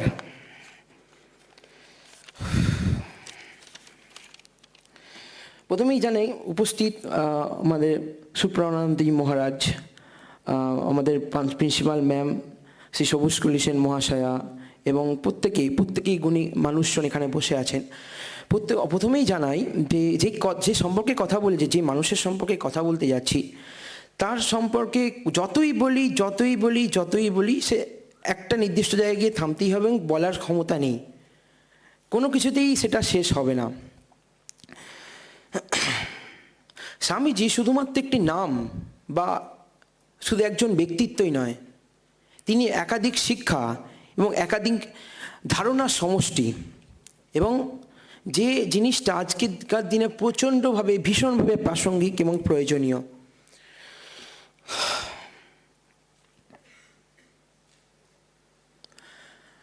এই একটা সমাজ, যে সমাজের সব কিছু নির্ভর করে যাদের উপর, তারা হচ্ছে এই যুব সমাজ। যুব সমাজই পারে একটা পুরো সমাজকে পরিবর্তন করতে, নতুন করে তাকে শেপ দিতে, তাকে মোল্ড করতে এবং তাকে নতুনভাবে এস্টাবলিশ করতে। কিন্তু বর্তমান সমাজে যে প্রবলেমটা রয়েছে সেটা হচ্ছে যে অধিকাংশ যুবক সমাজের যে যুবক বৃন্দ রয়েছেন, তারা বিভিন্ন কারণে অবক্ষয়ের পথে এগিয়ে চলেছেন। সেটা হয়তো কিছু সমস্যা থাকতেই পারে, কারো কিছু আনএমপ্লয়মেন্ট রয়েছে, কারো পভার্টি রয়েছে। কিন্তু যেটা সবথেকে বেশি প্রয়োজন সেটা হচ্ছে ধৈর্য, সংযম এবং ইচ্ছা। এই ক্ষেত্রে আমি স্বামীজির সর্ববৃহৎ শিক্ষাখানি উপদেশখানি স্মরণ করতে চাইব, যে arise, awake and stop not until the goal is reached. সত্যি এটা আজকের দিনে অত্যন্ত প্রাসঙ্গিক। মানব জীবন একটি চাকা, এবং একটি চাকা যেমন বিভিন্ন রকম রাস্তার উপর দিয়ে যায়, মানুষের জীবনও সেরকম বিভিন্ন রকম রাস্তার উপর, মানে বিভিন্ন রকম আপস অ্যান্ড ডাউনসের মধ্যে দিয়ে যায়। কিন্তু এই আপস অ্যান্ড ডাউনস যদি না থাকে, তাহলে মানুষের জীবন কখনোই সম্পূর্ণ হবে না। এবং এই কারণের জন্য অত্যন্তভাবে প্রয়োজনীয়। এবং সেই কারণের জন্যই স্বামীজি আমাদেরকে জানাচ্ছেন যে না, আমরা সবসময় আমাদের লক্ষ্যে থাকি, লক্ষ্যচ্যুত কেন কখনো না হই, এবং সর্বদাই আমাদের গোলটাকে সঠিক রাখতে পারি। তাছাড়াও শুধুমাত্র লক্ষ্য সুদৃঢ় করাই নয়, তিনি আমাদেরকে প্রশ্ন করতেও শেখাচ্ছেন এবং আত্মোপলব্ধির মাধ্যমে সেই প্রশ্নের উত্তরও বের করতে শেখাচ্ছেন। আমরা কারা, আমরা কে, আমরা কেন, আমাদের জীবনের মহত্বই কী, সত্যই বা কী, এবং কেন আমরা অন্য কিছু নয়, আমরা কেন মানুষ, এবং আমাদের কেন অন্য কিছুর থেকে অন্য রকম। এই প্রশ্নগুলোর উত্তর যদি পেতেই হয়, অনেকে অনেক রকমভাবে উত্তর দিতে পারবেন। কেউ বলবেন আমি মানুষ, কেননা আমার দুটো হাত দুটো পা আছে, আমি মানুষের মতো কথা বলি, এবং সর্বোপরি আমার মানের হুঁশ আছে, সেই জন্য আমি মানুষ। কিন্তু আসলে সেটা নয়। সত্যই বা কী, যেটা ঘটে চারিদিকে সেটাই কি সত্য, বা যেটা ঘটে না সেটাই কি মিথ্যা? তা কিন্তু নয়। যেটা যুগোপযোগী, যেটা সর্বদা ঘটে চলেছে এবং যেটা বর্তমানে ঘটছে সেটাই সত্য, সেটাই।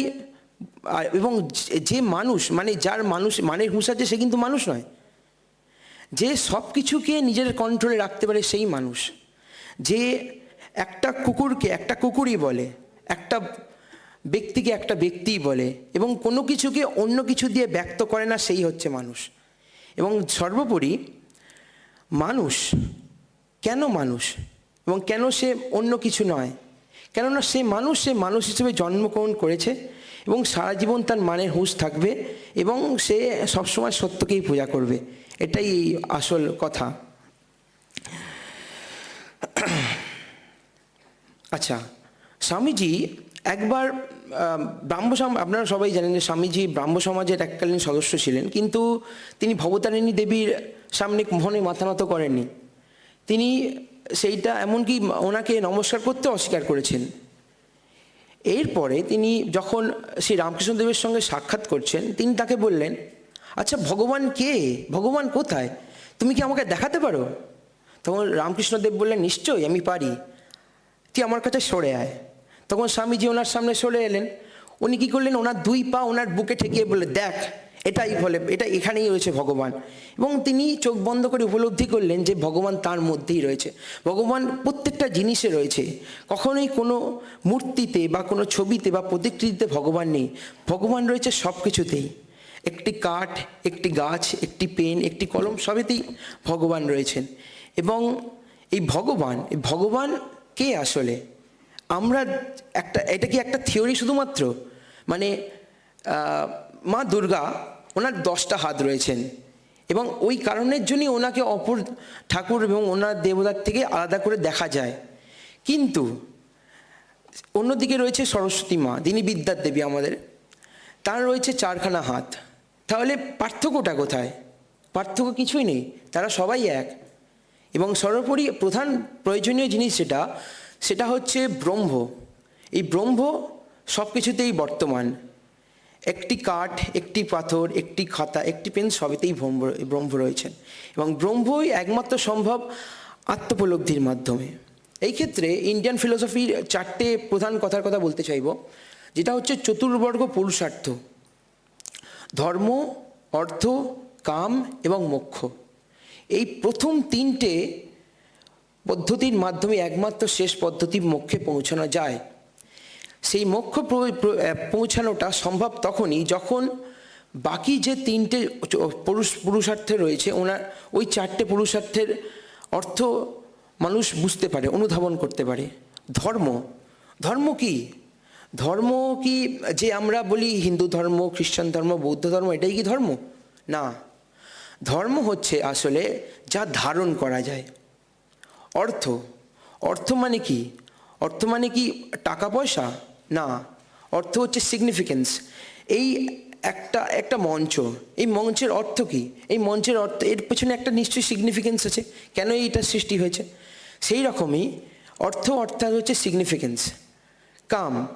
কাম মানে কিন্তু কর্মকে বোঝানো হয়। এবং এই 3টে পদ্ধতির মাধ্যমে একমাত্র মোক্ষে পৌঁছানো যায়, যেটা স্বামীজি করতে পেরেছিলেন। এবং সেই কারণের জন্যই তিনি প্রত্যেককে এই মোক্ষ উপলব্ধির জন্য আহ্বান জানান।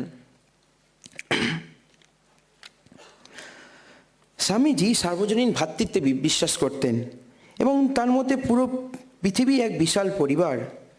এক পরিবারে সবাই এক একজন সদস্য, যাতে নেই কোনো জাতিভেদ, নেই কোনো ধর্ম, একটিই পরিচয়, মানুষ, সকলেই এবং এক এবং অভিন্ন।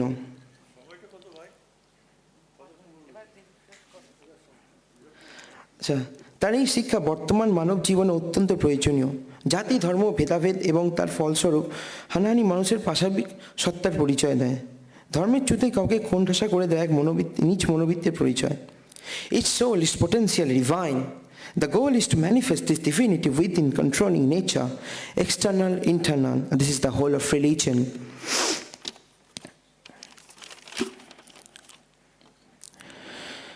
অবাক লাগে ভাবতে, একজন ব্যক্তি যিনি বলছেন জীবে প্রেম করে জন সেই জন সেবিছে ঈশ্বর, এবং অপরদিকেই তিনি ঈশ্বরের ধারণার সম্পূর্ণ অস্বীকার করছেন।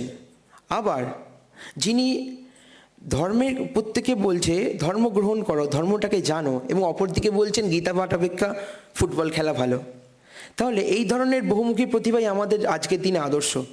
এবং স্বামীজির সমস্ত শিক্ষা আমাদেরকে অনুসরণ করতে হবে, এবং এটাই একমাত্র উপায় যেন সবাই সঠিকভাবে থাকতে পারে এবং সবাই যেন ওনার শিক্ষাটাকে আত্মোপলব্ধি করতে পারে। Arise, awake and stop not, the goal is reached. Thank you, ধন্যবাদ।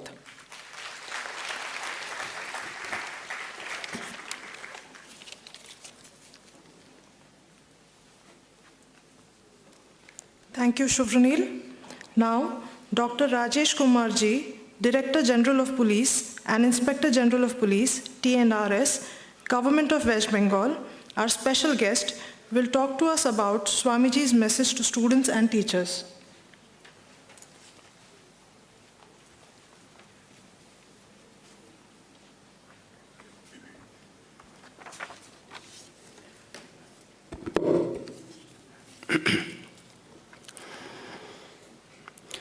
Namaskar.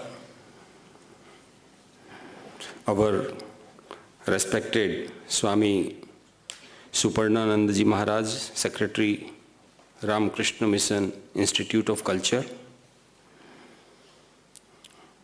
Our guests on the dais, Sri Shakti Prasadji Misra,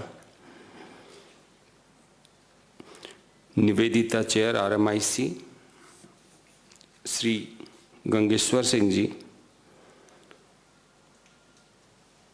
former Director General of Police Enforcement Branch and member of the Staff Selection Commission, Principal, School of Language, RMIC, Srimati Sabujkoli Senji, dear students, parents, teachers, monks, and other guests and dignitaries who are here.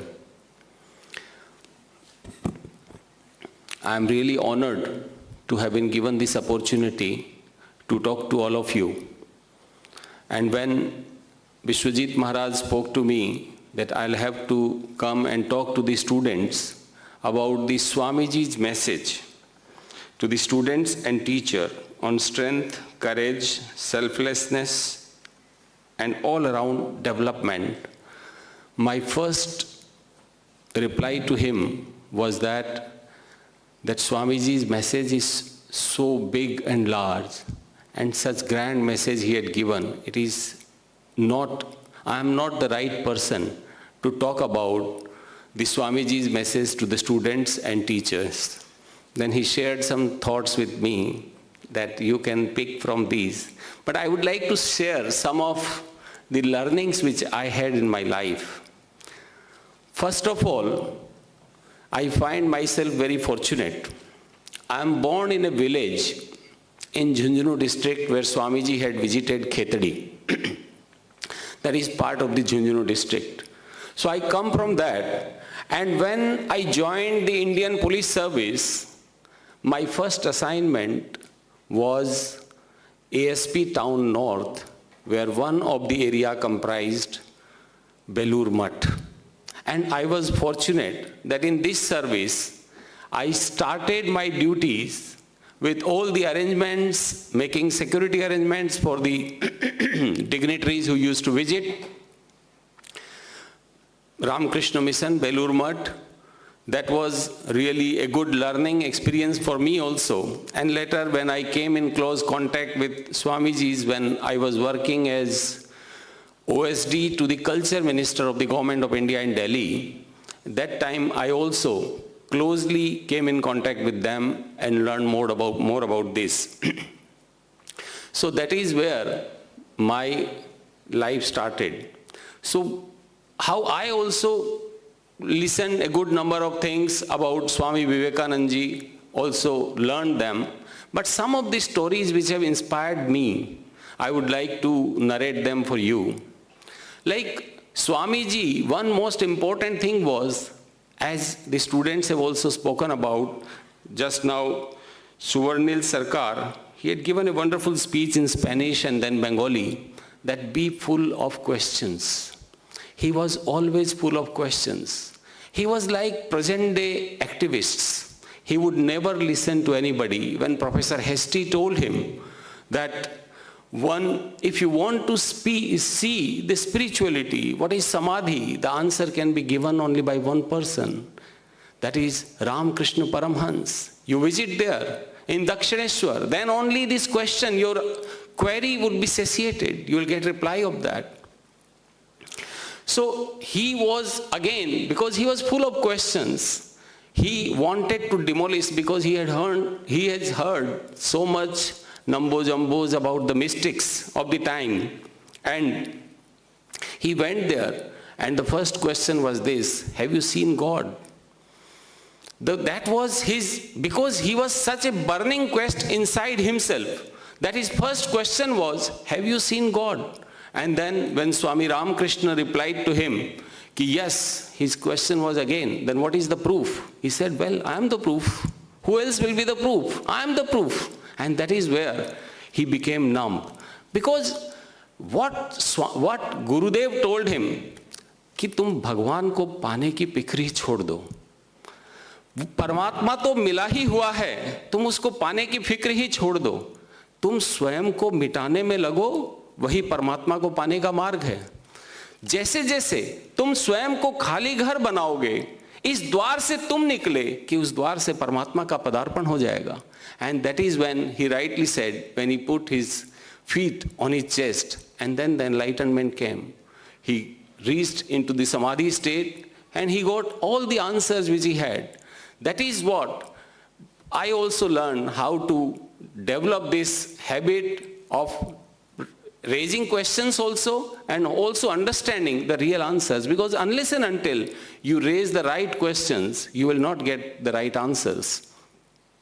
One more story which inspired me was that when Gurudev was not well at the end of his life, and when Swamiji reached to him, seeing him, he said, "Naren, you are बहुत उदास दिख रहे हो तुम, क्या मन में विचार है?" तो विवेकानंद जी ने उनको कहा कि बस एक ही विचार है, कब तक मेरे देश के लोग इस मुट्ठी भर अनाज के लिए लाइन में लगे रहेंगे, कब तक इस तरह की घटनाएं होती रहेगी। तब गुरुदेव ने हंस के उनको कहा कि नरेंद्र, मैं देख रहा हूं तुम्हारा आकाश अब बड़ा हो रहा है। पहले तुम खुद के बारे में चिंता करते थे, परिवार के बारे में चिंता करते थे, अब तुम देश के बारे में चिंता कर रहे हो। धीरे धीरे देखो तुम्हारा आकाश और बड़ा होगा, अब पूरे विश्व के कल्याण की चिंता तुम्हारे अंदर समा जाएगी। और तुम तो इसी के लिए आए हो, because I know what is the purpose of your coming to the earth. When he said, Gurudev, please bless me with the Nirvikalp Samadhi, I don't want to achieve anything. He said, no, you don't know what is the purpose for which you have come on this earth, but I know it. Many things will happen through you. And when Gurudev also asked him one more thing, कि when you see people, what kind of feeling does come in your mind? कैसा भाव आता है तुम्हारे मन में? He said, कि मेरे मन में दया का भाव आता है। तो गुरुदेव थोड़ा नाराज हुए और बोले, कैसी बातें तुम करते हो? दया का भाव? सेवा का भाव होना चाहिए, कैसे लोगों की सेवा की जा सके। तुम इसके ऊपर ज्यादा फोकस करो कि सेवा में जीवन को कैसे समर्पित किया जा सके। And that was also a learning even for me, that life is more of a service than anything else. And from there Swamiji's life also changed, and then we know what all he did. So उसी तरीके से कुछ चीज ऐसे गुरु का मिलना भी जीवन में बहुत ही बड़ी उपलब्धि होती है। जो कबीरदास जी ने कहा, कबीरा हरि के रूठते गुरु की शरणे जाए, कह कबीर गुरु रूठते हरि नहीं होत सहाय। कि the most important thing in life is to get a very well educated and competent guide. Unless and until you get the guide, you will not be able to achieve the goal which you want to achieve. कबीरा हरि के रूठते गुरु की शरणे जाए, कह कबीर गुरु रूठते हरि नहीं होत सहाय।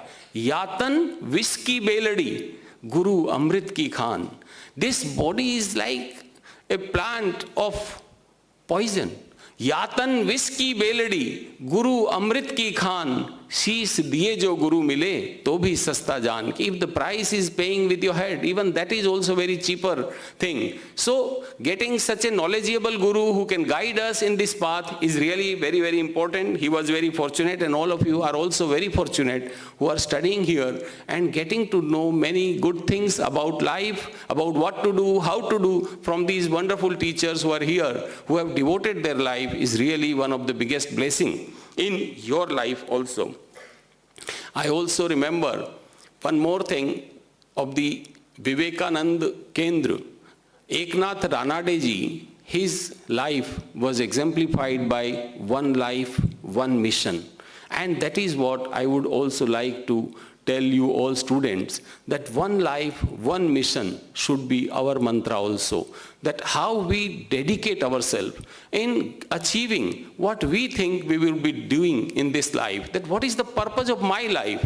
How we would be doing the service of the people? What kind of things which I will undertake? And this mission should be there. when he was talking about that the life should not only be successful, but it should also be meaningful. जीवन सिर्फ सफल ही नहीं, सार्थक भी होना चाहिए. So, like many top people, we were listening to when Shakti Prasad Misra ji was telling that such big people who have achieved so much of success in their life, like Bill Gates and others, and when they are also feeling that despite having achieved so much of success, the life is not fully, the contentment of the life has not come, and then they have devoted their life to the service of the people. That is where this thing, the completeness of the life will come, and the goal that life should not only be successful, but it should be meaningful also, will also come. I would also like to tell you that what I have learned, there are 4 steps of success in life, which I have learned in my life, that how Swamiji was telling about some of the achievements when I was also a young student like you.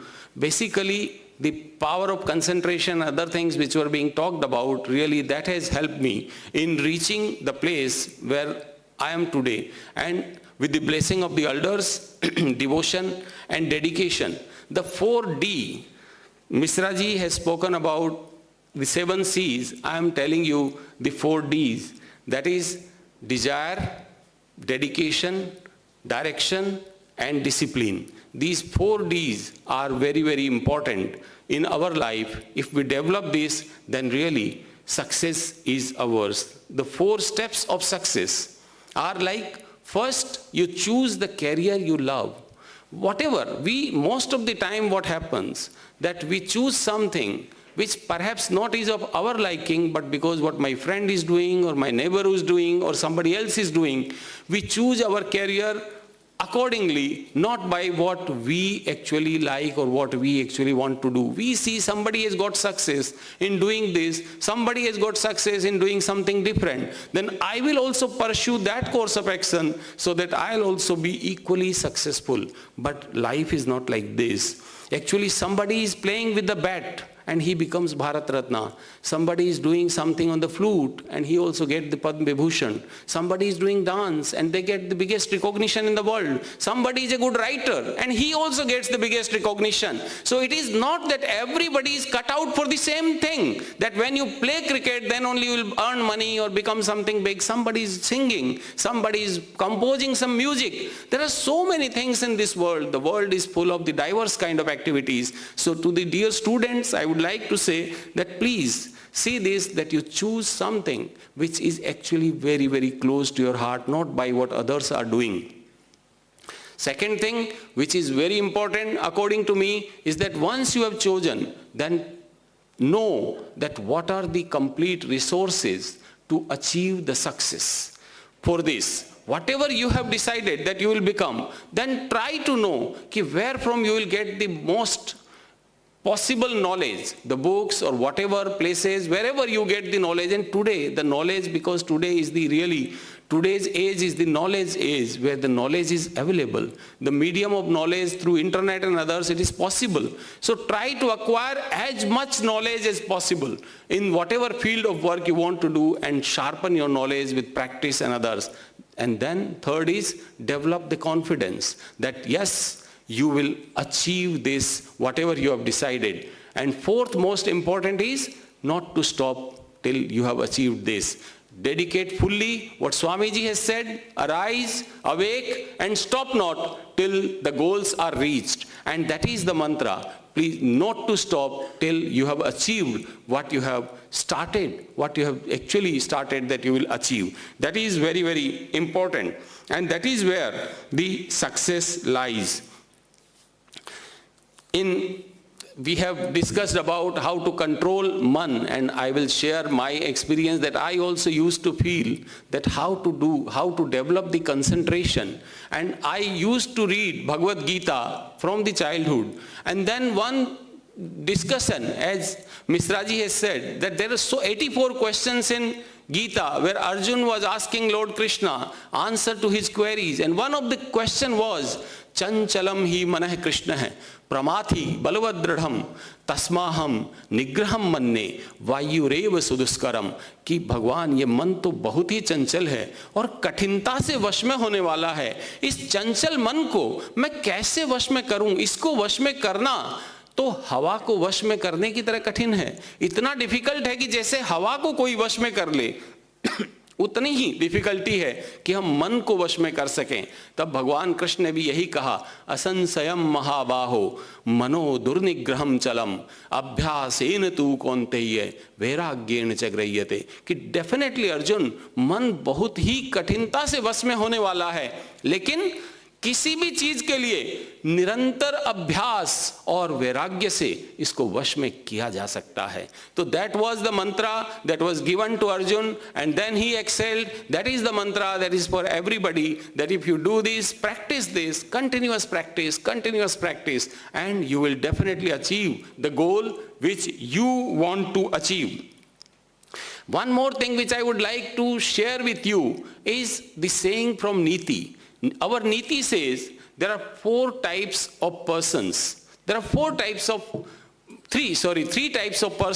in this world. One is, it says, prarabhyate na khalu vigna bhayena niche. There are some people who will not start because they know that when they will start, something they will do, people will criticize, there is no point in every respect, be it the housing society, be it in the colony, be it in the state level or country level, whatever good thing, or in the schools, colleges, everywhere, if you want to do something, there would be opposition. And because of the fear of opposition, many people, Pratham Sreni people, they say that they will not start. Then there are people, Prarabhyate vigna bhitaha viramanti madhyaha. They start, but when they see the opposition, they see the kind of criticism, they leave it in between. But the uttam purusar vigneraphi pratihanyamane prarabhe uttam janaha na parityajanti. But the uttam purush are those, they start it, they face all the criticism, they devote themselves, and they don't stop till what they wanted to achieve, they have achieved. So we have also to choose that in what category we would like to fall in what we would like to do. That is where we have to do this. One quotation of Gurudev Rabindranath Tagore is really very, very close to my heart, and which I put everywhere, wherever I have been posted, in districts or anywhere. And that quotation I used to keep to motivate myself to see what kind of thing we do and don't do. And that says, Amader buddhi sahajai atyanta sukho, tahar dara chul chera jay, kintu bado bado granthi chedan kora jay na, taha sunipon, kintu sab noy. Amader buddhi ghoda dodar ati sukho tarker bahadurite chute bhalo, কিন্তু কর্মের পথে গাড়ি লইয়া চলে না। আমরা আরম্ভ করি, শেষ করি না, আড়ম্বর করি, কাজ করি না, যাহা অনুষ্ঠান করি তাহা বিশ্বাস করি না, যাহা বিশ্বাস করি তাহা পালন করি না। ভুরি পরিমাণ বাক্য রচনা করিতে পারি, তিল পরিমাণ আত্মত্যাগ করিতে পারি না। আমরা নিজে কিছুই করি না, অথচ পরের ত্রুটি লইয়া আকাশ বিদীর্ণ করিতে থাকি। That's the thing that is really very, very close to my heart, and which I have tried to live. That something we have to learn from this, what we have to do, what we have not to do. So today all of you have come for this Azadi Ka Amrit Mahotsav, and I am really feeling blessed that I also have got an opportunity to talk to you all. And Swamiji's message, one thing that Swamiji has given the message, he wanted only handful of youths who could take his message forward, and that is possible. That is possible by continuous dedication. Let all of us work together. Today I am working as the DGP of the Traffic and Road Safety. Presently I am feeling God has given me this opportunity, that how I take this thing forward. Because today thousands of people in West Bengal are losing their life on road by accident. Accident may be just a figure for us, that how many accidents have happened today. But for the family who have suffered this, it ends everything. That is the end of the world. And we are now determined that with the help of each one of you, we will definitely turn this around. We are trying to develop such a mechanism. We are coming up, like, again quoting Misraji, that today's age is the age of technology. We are developing a small app, which I hope we would be able to come up because I have joined just on the 1st of March. Within 2-3 months, we will come up with an app for traffic, which will help people to know what do's and don'ts and what are their suggestions, what people say about the places where the accidents are happening, so that it becomes a collective responsibility. Because alone, we will be able to see everything from one set of eyes. But with your help, with the each help and contribution of each one of you, we will definitely be able to solve this big problem. And when all of you will come forward, when all of you will contribute, and when we will work according to the wishes of the people, when we will be talking to them, when we will be giving rating to them, that who is giving the best suggestion, who is coming forward, that they are becoming the volunteers. They are coming forward. How we are trying to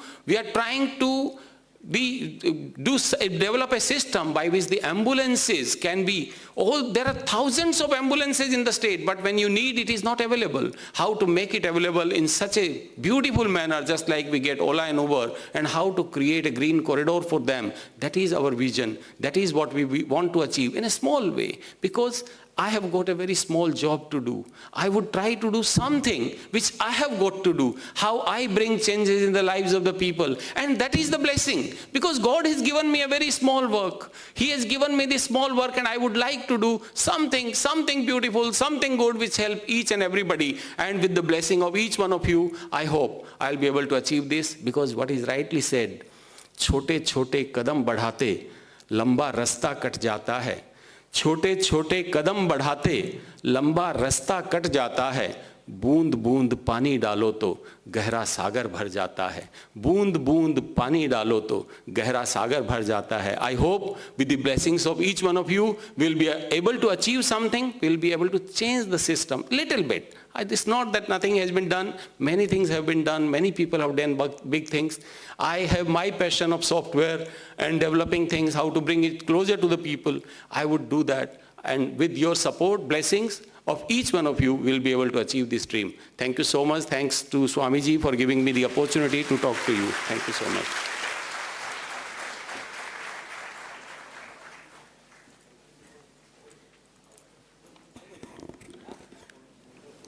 Thank you, Dr. Rajesh Kumar ji, for your inspiring words. Now, Ayantika Bose, a student of the School of Languages, will deliver a short talk in Hindi. Her topic is Swami Vivekananda ji के विचारों के आधार पर युवाओं की समस्याएं एवं उनके समाधान.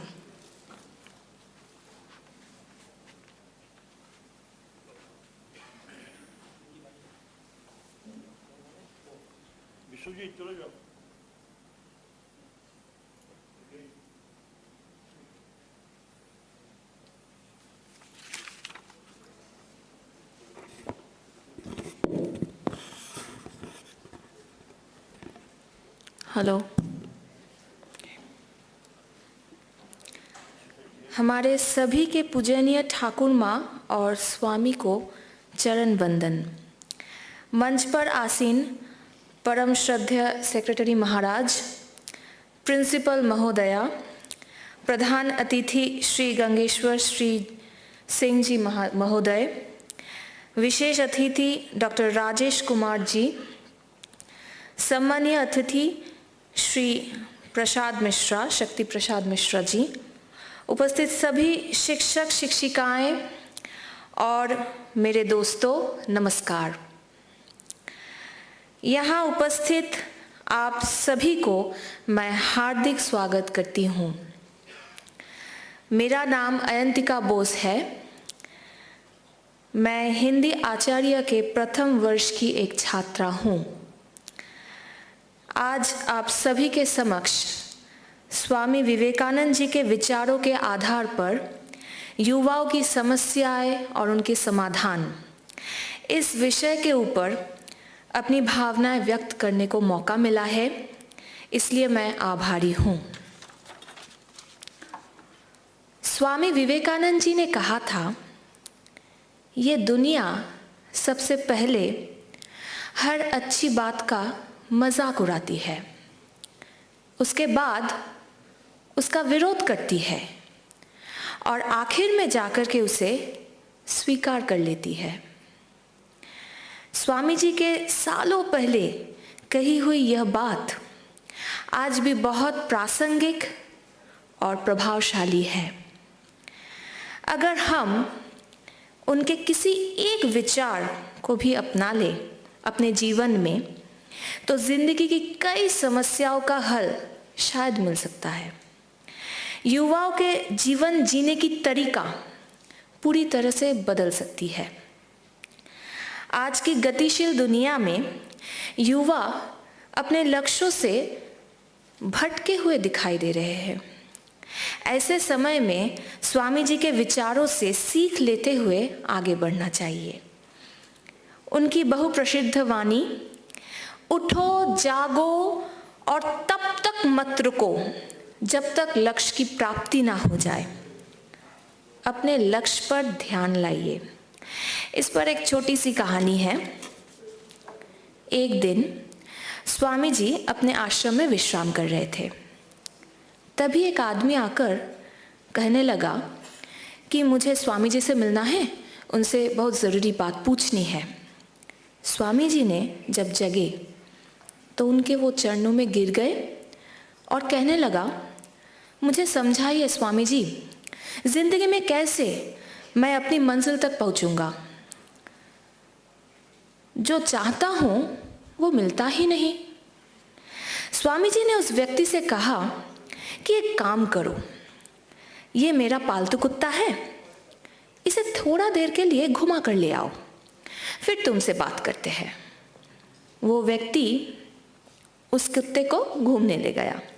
वापस आने पर स्वामी जी ने उसे 2 सवाल किए। पहला सवाल, तुम तो बिल्कुल भी थके हुए नहीं लग रहे हो। और दूसरा सवाल, ये कुत्ता क्यों इतना हाफ रहा है। उस व्यक्ति ने कहा कि स्वामी जी, मैं जब बाहर गए तो सीधे अपने रास्ते पर चल रहा था और थोड़ा देर घूम करके वापस आ गया, पर ये जो आपका कुत्ता है ये इस तरफ उस तरफ दौड़ने लग जाता, बस इसी दौड़ने की वजह से ही वो हाफ गया। स्वामी जी ने कहा कि बस इसी घटना में तुम्हारे जीवन का सार है। तुम्हें तुम्हारी मंजिल दिखाई दे रही है, लेकिन तुम भी भटके हुए लग रहे हो। कभी इधर कभी उधर दूसरा या तीसरा लक्ष्य बना लेते हो और जहां पहुंचना चाहते हो वो एक चीज जो तुम वाकई ही दिल से पाना चाहते हो, वहां पर पहुंच नहीं पाते। अगर तुम ऐसे ही दौड़ने लगोगे तो थोड़ी सी वक्त में ही तुम हाफने लगोगे। ये कहानी यह सीख दिलाती है कि जिंदगी में लक्ष्य के तरफ ध्यान लाइए, विचलित मत होइए, क्योंकि हम जो बोते हैं वही काटते हैं। स्वामी जी की कही हुई बातों से यह भी सीख लेनी चाहिए कि जिंदगी में अपने गुरु जी को सम्मान कीजिए, अपने गुरु को कभी भूलिएगा मत। आज के ज़माने में बहुत सारे लोग अच्छे जगह पहुंचने के बाद गुरु जी को भूल जाते हैं। हम ये भूल जाते हैं कि गुरु जी वह है जो हमें रास्ता दिखाया, हमें रास्ते पर चलना सिखाया, माता पिता के अलावा। मंजिल तक अगर हम पहुँचे हैं तो गुरु जी का अहम भूमिका है। स्वामी जी अपने गुरुदेव रामकृष्ण परमहंस जी के सेवा में अपना सारा जीवन बिता दे। और एक विचार स्वामी जी के जो ज़रूर अपनाना चाहिए आज की युवाओं को, वो है बुद्धिमान बनो, लेकिन हंसी मजाक का साथ ना छोड़ो। हंसी मजाक करना चाहिए अपने जीवन में। कई बार हम भूल जाते हैं कि जिंदगी में हंसना भी चाहिए। इस पर भी एक छोटी सी कहानी है। स्वामी जी एक बार विदेश में एक रेस्टोरेंट में डिनर कर रहे थे। उनके साथ एक फॉरेन ऑफिसर भी बैठे हुए थे। तो वो ऑफिसर कहने लगा कि मैं ऐसे किसी भी रेस्टोरेंट में नहीं खाना खाऊंगा जहाँ पर एक सुअर और एक चिड़िया साथ बैठे हो। स्वामी जी ने कहा, तो मैं उड़ के चला जाऊं? ये जो बात स्वामी जी ने कहा, वहाँ का गंभीर माहौल हंसी का माहौल बन गया। छोटा सा किस्सा है, लेकिन सिखाता है कि जिंदगी में हंसी मजाक महत्वपूर्ण है। अगर आपको हंसी मजाक करनी आती हो तो कठिन परिस्थितियों में भी आप माहौल को हल्का कर सकते हो। स्वामी जी के इन 3 विचारों के अलावा मुझे और कई बातें प्रभावशाली लगी है, जिससे आज की युवा अपने समस्याओं का हल शायद खुद से ही कर सकता है। पहली, चिंतन करो, चिंता नहीं, नए विचार को जन्म दो। उनका मानना था कि हम स्वयं अपने भाग्य के विधाता है। दूसरी, एक समय पर एक काम करो और उस काम को करते समय अपनी आत्मा को उसमें विलीन कर दो, पूरी ताकत उस काम पे लगा दो। वे मानते थे कि हर एक मनुष्य को हर एक काम पूरी एकाग्रता के साथ करनी चाहिए। तीसरी, किसी दिन जब आपके सामने कोई समस्या न आए, आप सुनिश्चित हो सकते हो कि आप गलत मार्ग पर चल रहे हो। चौथी, जब तक जीना तब तक सीखना। अनुभव ही जगत में सर्वश्रेष्ठ शिक्षक है। और पांचवी, एक विचार लो, उस विचार को अपना जीवन बना लो, उसके बारे में सोचो, उसके सपने देखो, उस विचार को जियो। अपने दिमाग, नसों, शरीर के हर एक मांसपेशी, हर एक हिस्सों के उस विचार में डूब जाने दो। यही सफल होने का तरीका है। और जाते जाते स्वामी जी के जीवन की अंतिम क्षणों की बात करते हैं। अपने जीवन के आखिरी दिन उन्होंने कहा, एक और विवेकानंद चाहिए ये समझने के लिए कि इस विवेकानंद ने अब तक क्या किया। इससे ही पता चलता है कि स्वामी जी के भावनाओं से इस दुनिया को कई नई दिशा मिल सकती है। करीब 39 साल उन्होंने जीवन जिए, लेकिन इतनी कम समय में उन्होंने हमें इतनी अच्छी संदेश दिए जो आज की दुनिया में युवाओं को प्रेरणा देता है। अंतिम में यही कहना चाहती हूँ, कर दिखाओ कुछ ऐसा कि दुनिया करना चाहे आपकी जैसा। नमस्कार।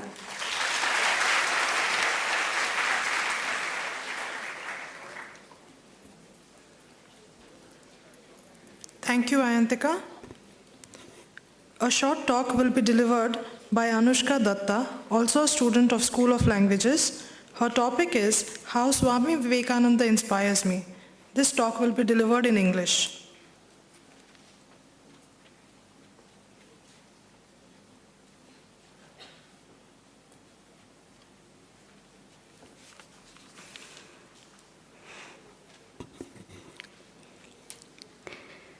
Om Namo Bhagavate Ramakrishnaaya. My Shashtanga Pranam at the lotus feet of Thakur Ma and Swamiji. My devoted pranam to the most revered Swami Suparnanandaji Maharaj, Secretary RMIC Golpark and other revered monks. My humble pranam to respected Professor Sabujkoli, Principal, School of Languages RMIC.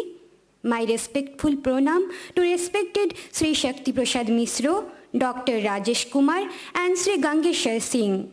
My pranam also to all the respected teachers of School of Languages and best wishes to the students present here. I am Anushka Datta, ex-student of English language and present student of computer application. My topic is how Swami Vivekananda inspires me. I am really blessed to get a chance to speak here some words of Swamiji. Swami Vivekananda has been a great inspiration for all of us, especially for the youth. I am not an exceptional one in this regard. I am too immensely inspired by Swamiji. The life and teachings of Swami Vivekananda have brought a great change in my thought, attitude, and behavior. I am going to share with you how Swami Vivekananda has inspired me. I think all these points will be also useful for my sisters and brothers present here. Firstly, student life is a golden period of life. But the majority of students don't have nowadays any goal or ideals in life at all, which is why they fail to face challenges of life. To be successful in life, one must have a definite goal and ideal in life. By reading Swamiji, first of all, I have got an goal and ideal in my life. That makes my life meaningful. Secondly, I have realized that Swami Vivekananda's literature is a great source of mental strength for all of us, especially for the youths. Hence, I always try to read at least few pages of Swami Vivekananda's literature to increase my mental strength and to get valuable ideas to elevate my thought.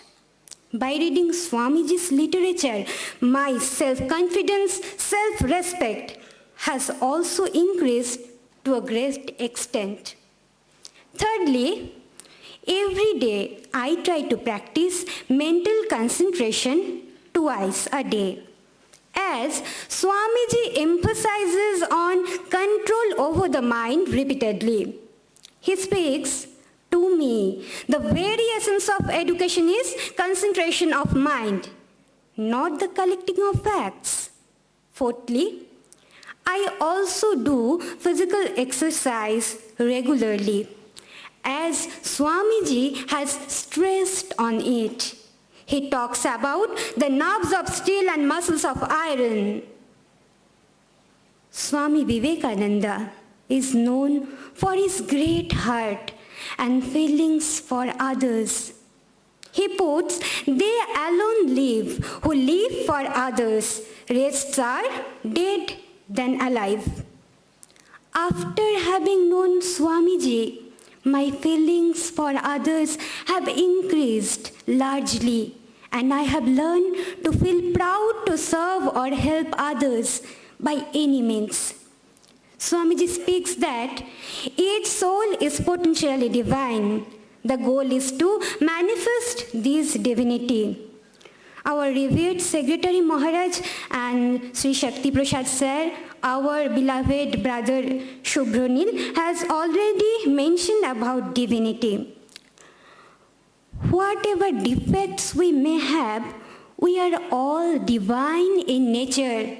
Sat Chit Ananda Swarup. We are all Atman. Chidananda Rupaha Shiboham Shiboham. This idea of divinity is the source of my strength and brings a new light of my life. Swamiji says elsewhere, my ideal indeed can be put into a few words, and that is to preach unto mankind their divinity and how to make it manifest in every movement in life. My love for our motherland also has been transmitted from Swamiji himself. Life means struggle. struggle with new challenges. One more thing that I have learned from Swamiji is to face the challenges of life boldly. With this short note, I shall end up my speech by saying one quotation from Swamiji. Unfortunately, in this life, the vast majority of persons are groping through this dark life without any ideal at all.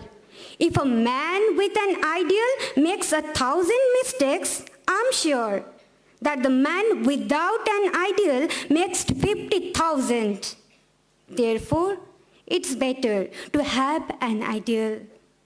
At last, again my devoted pranam to all.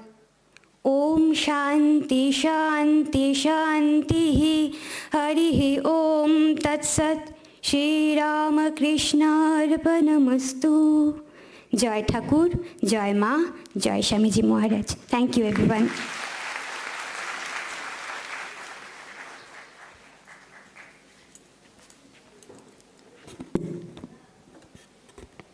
Thank you, Anushka.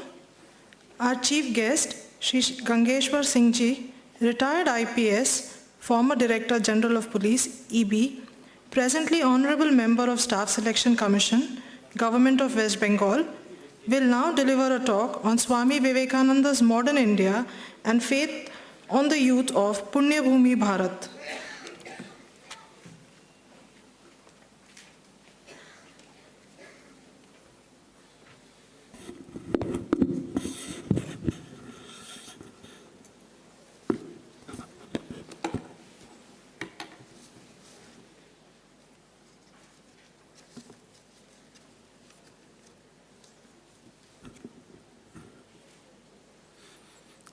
अस्थापकाय च धर्मस्य सर्वधर्मस्वरूपिणे अवतारवरिष्ठाय रामकृष्णाय ते नमः। यथाग्निर्दाहिका शक्ति रामकृष्णे स्थिता हिया सर्वविद्यास्वरूपा ता शारदा प्रणम्यहम्। परतत्त्वसदालीनो रामकृष्ण समाज्ञाय यो धर्म स्थापनरतो वीरेशं तं नमाम्यहम्। मंच पर उपस्थित परम पूज्य स्वामी सुपर्णा जी महाराज, श्रद्धेय शक्ति प्रसाद मिश्रा जी, श्रद्धेय सबुजकली सेन जी, दर्शक दीर्घा में विराजित वंदनीय पूजनीय युवा शक्ति के प्रतिनिधित्व करते विद्यार्थीगण, शिक्षक, मॉन्क्स, मेरे मित्र, देवियों एवं सज्जनों, इस आज़ादी का अमृत महोत्सव के विशेष कार्यक्रम में उपस्थित होकर मैं धन्यता का बोध कर रहा हूँ। मैं आप सबों को यथायोग्य नमन, वंदन, अभिनंदन करता हूँ। मेरे पूर्व जो वक्तागण रहे बड़ी विद्वतापूर्ण तरीके से स्वामी जी से संबंधित, युवा से संबंधित, आधुनिक भारत से संबंधित अपने अपने विचारों का प्रतिपादन किया है। मैं समझता हूँ मेरे हिस्से में बहुत कुछ रहा नहीं बोलने के लिए, फिर भी मैं अंतिम वक्ता हूँ। भोजन के बाद जिससे पाचन शक्ति ठीक रहे, कुछ चूर्ण की ज़रूरत होती है, पाचक खाने की ज़रूरत होती है। उसी हिसाब से मैं कुछ जो विषय दिया गया है, एक सीमा में रहते हुए, विषय की सीमा है, समय की सीमा है, उसमें मैं अपनी बात को रखना चाहता हूँ। जिनको लेकर के आज व्याख्यानमाला का आयोजन हुआ है, मैं अपने जीवन में किस तरह से उनको पाया, देखा, समझा, दर्शन किया, उस संबंध में स्वामी विवेकानंद जी के बारे में मेरे व्यक्तिगत कुछ विचार हैं, मैं आपसे साझा करना चाहता हूँ।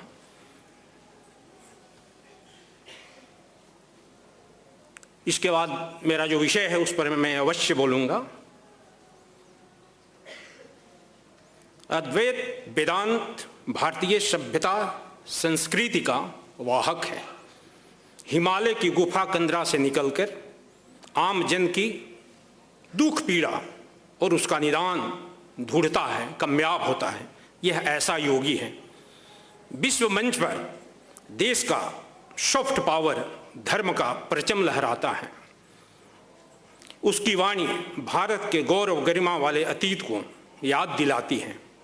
उसकी वाणी में अस्पष्टता है, प्रखरता है, ओज है और तेज है, जो भारतवासियों को जगाती है। अकपट बोलता है, मर्म स्थली पर चोट करता है, भारतीय परिधान में रहता है। उत्तिष्ठित जागृत प्राप्त प्राण निबोधक से ललकारता है। पहले उठने को कहता है, पहले उठने को कहता है, फिर जागने को कहता है और लक्ष्य की प्राप्ति तक नहीं रुकने की सलाह देता है। देश प्रेम से ओतप्रोत है, व्यवस्था पर चोट करता है, उज्जवल भविष्य का रास्ता बताता है, हाथ थामता है, पथ प्रशस्त करता है। 1000 वर्ष पूर्व वाला शंकराचार्य सुदूर दक्षिण से उत्तर पूर्व पश्चिम देश के चारों दिशाओं को जोड़ता है, मठ स्थापित करता है। आधुनिक शंकराचार्य पूरे विश्व में RK मिशन के मठ स्थापित करता है। अपने देश में कुंभ मेले का जो आयोजन होता है, पवित्र नदियों के तट पर गोदावरी है, क्षिप्रा है, गंगा है, फिर गंगा, यमुना और सरस्वती, 3 नदियों के संगम पर जो कुंभ मेले का आयोजन होता है, तो उस मेले के आयोजन में हमारे संतगण, तीर्थयात्री गंगा, यमुना और सरस्वती में डुबकी लगाते हैं। लेकिन स्वामी विवेकानंद इन सबसे अलग बिलग हैं। आप भारत के सुदूर दक्षिण में 3 महासागर, बंगोपसागर, अरब सागर और हिंद महासागर के संगम में सार्क से भरी उफनती विकराल धारा में छलांग लगाते हैं। मैं नहीं समझता हूँ इस योगी के बाद कोई वहाँ, उसके आगे और बाद में कोई योगी वहाँ छलांग लगाया था। RK मिशन का जो लोगो है वो मुझको बचपन से बड़ा भाता है, कई कारण से। इस लोगो में आपने देखा होगा, ये स्वामी विवेकानंद का बनाया हुआ लोगो है। नीचे में जलधारा है, जल की धारा बहती है। जल की धारा हमारा जीवन है, जीवंतता है, कर्म का प्रतीक भी है। उसमें एक हंस है, उसमें एक हंस जो है चलता दिखता है। हंस प्रतीक है। केवल हंस के बारे में कहा जाता है कि वह नीर क्षीर का विवेक करता है, यानी आप जल में अगर दूध को मिला भी दें तो वही एकमात्र जीव है जो जल को और दूध को अलग अलग कर सकता है। हमारे जीवन में भी बुराई, अच्छाई, शुभ अशुभ के विचार जो हैं वो अलग कर सकें, वैसी हम में बुद्धि हो, इसका भी वो प्रतीक है। कमल पुष्प है, फूल फूला हुआ है, कमल पुष्प है, ये कोमलता है। जीवन में रंग होना चाहिए, कोमलता होना चाहिए। फिर सूर्य है, उगता हुआ सूर्य है। सूर्य अपने आप में पराक्रम है, प्रताप है, तेज है, शौर्य है, इसका प्रतीक है। फिर आप देखेंगे उसमें नाग, फन वाला नाग है, हुड जिसका खड़ा हुआ है वो नाग है।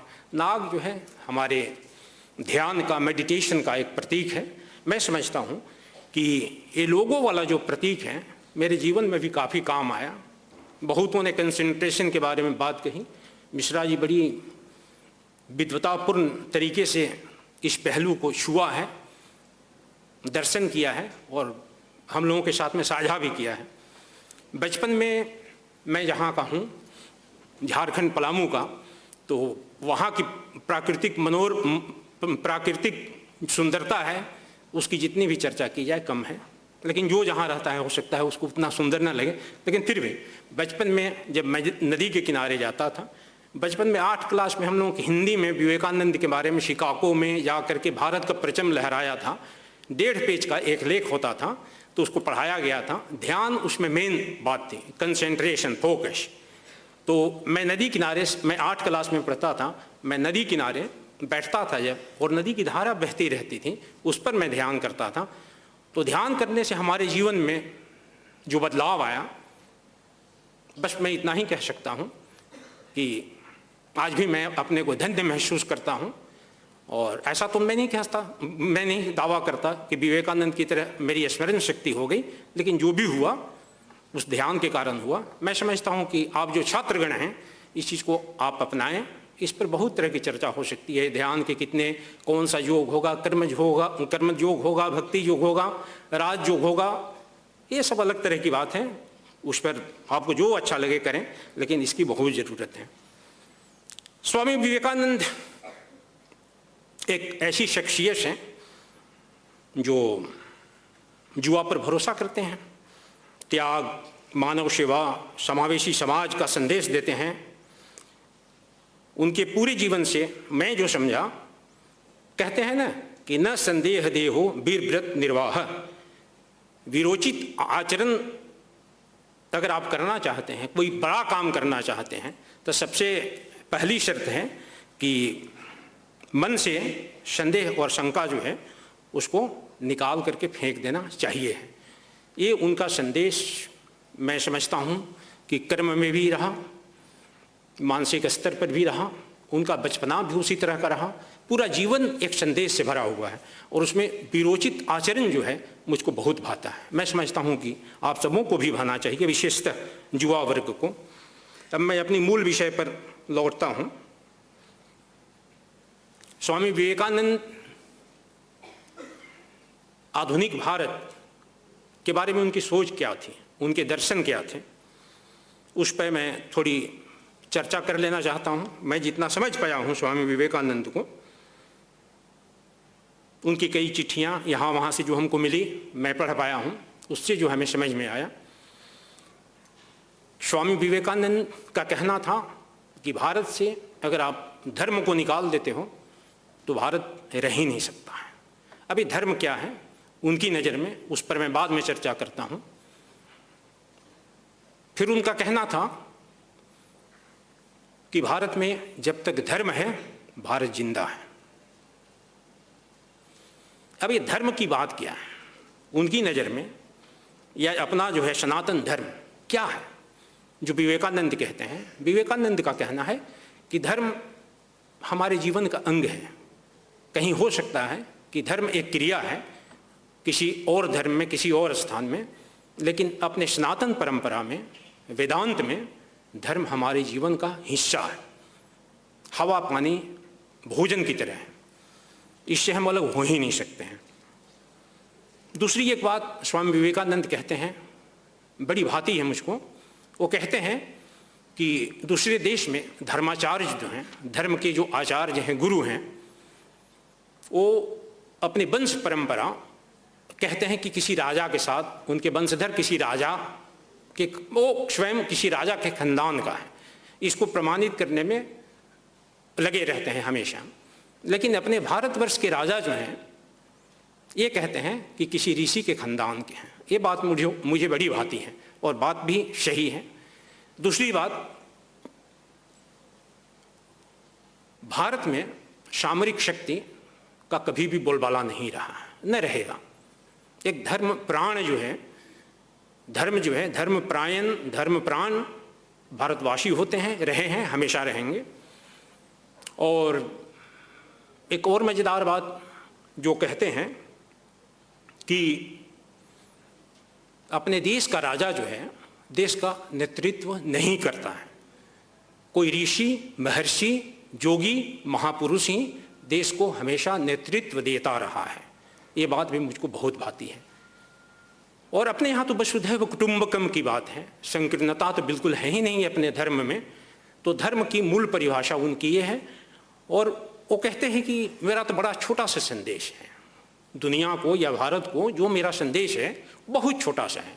वो संदेश क्या कहते हैं? वो कहते हैं कि हर एक जीव में, हर एक मानव में, हिंदू, मुस्लिम, सिख, ईसाई, जैन, बौद्धिस्ट, यहाँ कोई फर्क नहीं करते हैं। कहते हैं कि सार्वभौमिक सत्ता है, जीव की सार्वभौमिक सत्ता है। और मेरा संदेश ये है कि हर एक जीव में दिव्यता है, और मैं उस दिव्यता को उससे बाहर लाने की प्रक्रिया बता रहा हूँ। वेद पर जोर देते हुए उनका कहना है, वेद में तो सिंपल सी बात है, वेद कहता है कि कोई पाप है ही नहीं, कोई पाप है ही नहीं, पाप और पुण्य की परिभाषा वहाँ है ही नहीं। बिल्कुल आदमी वहाँ गलती करता है, पाप नहीं करता है। हम तब कमज़ोर होते हैं जब हमें कोई कहता है कि तुम पाप कर रहे हो, पापी हो। यहाँ शुभ अशुभ गलती की बात कही गई है। वेद जो है डिमडिम घोष इसका करता है। तो स्वामी जी का धर्म लेकर के ये उनकी परिभाषा रही। अब आधुनिक युग में जो है धर्म के बारे में उनका क्या विचार था, उस पर मैं आता हूँ। इसके बाद दूसरी बात मैं जो भी मेरे दिमाग में है उस पर मैं बात करूँगा। तब के भारतवर्ष में जो स्थिति थी, धर्म में कुछ कुछ संस्कार आए थे, कर्मकांड बढ़े थे, पुरोहित वर्ग का बोलबाला था। इस वजह से स्वामी जी स्वाभाविक रूप से यहाँ वहाँ उनकी जो वाणी है, कई जगह उन्होंने अपना रोष व्यक्त किया है उसके बारे में। और उनका ये कहना है कि भाई धर्म अपने आप में कोई गलत नहीं है, धर्म का प्रयोग गलत है और एक कर्मकांड कुसंस्कार जो आ गए हैं इसको निकाल बाहर करना पड़ेगा। धर्म में कोई सुधार की जरूरत, धर्म में मूलभूत कोई सुधार की जरूरत नहीं है। वो तो यहाँ तक कहते थे कि धर्म जो है आज खोल करताल संकीर्तन करने की जरूरत नहीं है, आज हमें जो है महावीर महावीर करने की ज़रूरत है, हर हर महादेव करने की ज़रूरत है, बम बम करने की ज़रूरत है, जहाँ से हम में सुसुप्त भारतवासी जो हैं उनके हृदय में एक कम से कम शौर्य, तेज, पराक्रम जगे। इस वजह से हमको जो है डमरू बजाना है और भी युद्ध के जितने भी हैं बुगुल बजाना है। इस तरह से धर्म के बारे में उनका कहना था। और महावीर मतलब हनुमान के बारे में उनका कहना था कि हनुमान राम भक्त हैं, एक ऐसा डेडिकेटेड भक्त है, डिवोटी है, जो राम के लिए सब कुछ करता है। समुद्र लांघने की जरूरत हुई, लांघ दिया, कोई भी चीज बताया गया कर दिया उसमें, लेकिन एक ब्रह्मचर्य का तेज है, सेवा भाव है, अपने इष्ट के प्रति समर्पण है, शरणागति है। इस पर उनका बड़ा जोर था। ये धर्म के बारे में, आधुनिक भारत में कैसा धर्म हो उसके बारे में उन्होंने जो अपना विचार यहाँ वहाँ रखा उसके बारे में मैं बताया। इसके बाद शिक्षा के बारे में उनकी स्पष्ट राय थी कि शिक्षा जो है सूचनाओं का संग्रह नहीं है। शिक्षा का मतलब है कि जीव के भीतर, इंसान के भीतर, प्राणी के भीतर जो दिव्य शक्ति है उसको उजागर करने का रास्ता बताना ही शिक्षा है। और उनका था कि गुरु के सानिध्य में जो है शिक्षा लाभ करना जरूरी है। स्त्री शिक्षा के बारे में कुछ इसी तरह के उनके विचार थे कि बहुत समस्याएं हैं, लेकिन उन समस्याओं का एकमात्र समाधान शिक्षा है। बंधन औरत मर्द के बीच अगर कोई बंधन है तो प्रीति का बंधन है, और एक बार जो है महिला को आप शिक्षित कर दो तो समाज का नेतृत्व भी अच्छा से दे सकते हैं, घर संभाल सकती हैं। उनका तो यहाँ तक कहना था कि स्त्री शिक्षा में जो है धर्म और नीति का समावेश होना चाहिए, विज्ञान का भी समावेश होना चाहिए, बाहरी ज्ञान मतलब यानी पश्चिमी ज्ञान जो है विज्ञान का ज्ञान वो भी आए, और अपने यहाँ का अंतर ज्ञान जो है आध्यात्मिक ज्ञान है, वो दोनों का जब तक समन्वय नहीं होगा तब तक कोई काम सफल नहीं हो सकता है। वो तो यहाँ तक कहते थे स्त्री सशक्तिकरण के बारे में कि जो काम मर्द जो है 50 वर्षों में कर सकते हैं, महिलाएं उसको हफ्तों में कर सकती हैं। और स्वामी जी की एक बात मुझे बहुत अच्छी लगती है, वो ये कि स्वामी जी अपनी प्रसिद्धि जो करना था, बेलूर मठ सब कुछ स्थापित कर लिए, 2 बार विदेश का भ्रमण हो गया, सब कुछ करने के बाद अपनी माँ को लेकर के तीर्थ पर गए थे। ये अपने लिए बहुत बड़ी बात एक है। जनरली हम लोग जब अपनी सफलता की ऊंचाई पर पहुंचते हैं तो उस समय सब कुछ हम लोग भूलने लगते हैं। उन्होंने अपनी माँ को नहीं भूला। शंकराचार्य के साथ भी मेरे ख्याल से ऐसा ही हुआ था, और स्वामी जी ने इसका उल्लेख भी किया है यहाँ वहाँ। अर्थव्यवस्था लेकर के स्वामी जी बड़े विक्षुब्ध रहे हैं, कारण कि तब हमारे समाज में भूखमरी होती थी, अन्न का अभाव होता था। उस दरमियान उनका अपने कई पत्राचार में उन्होंने ये कहा है कि भाई भिखमंगा बनने से काम नहीं चलेगा, स्वावलंबी आपको बनना पड़ेगा। और उस स्वावलंबन के लिए आपको जो करना होगा, अमेरिका से, यूरोप से आप मशीन मंगाओ, खेती बाड़ी जो है उन्नत तरीके से आप करो, कब तक तो भिखमंगे के रहोगे। और भिखमंगा का जो पात्र होता है कभी नहीं भरता है, देने वाला जितना देता रहा। ये स्वामी जी का वक्तव्य था। बिजनेस के बारे में और रोजगार के बारे में उनका कहना था कि भाई आप नौकरी के पीछे मत रहो, अपना व्यवसाय शुरू करो, नौकरी करो। अमेरिका से वापसी के बाद उनका ये कहना था कि भाई अमेरिका में हमने देखा कि वहाँ भारतीय जो वस्तु है उसकी बड़ी मांग है। आप झाड़ू ले जाओ, गमछी ले जाओ, यहाँ तक कि अरहर का दाल ले जाओ, सूप बनता है, बनारसी साड़ी ले जाओ, गाउन बनेगा। इस पर हमेशा लेकिन लोगों को प्रोत्साहित करते रहे और ये भी कहा कि अपने यहाँ का जो कच्चा माल है वो कच्चा माल से विदेश में जो है कच्चा माल दे करके नई पन्ने वस्तु बनती है और वही जो है पूरे विश्व भर में फैलता है। तो आप में उद्यमशीलता का होना बहुत ज़रूरी है। उस पर भी उन्होंने काफ़ी लोगों को जगाया भारत में अपने स्तर से। अपने यहाँ नेतृत्व के बारे में भी उनका बड़ा स्पष्ट विचार था कि आप अगर कहीं आप नेता बनना चाहते हैं तो सबसे पहले आपको दास बनना पड़ेगा। अपने आप में ये बहुत बड़ी बात थी।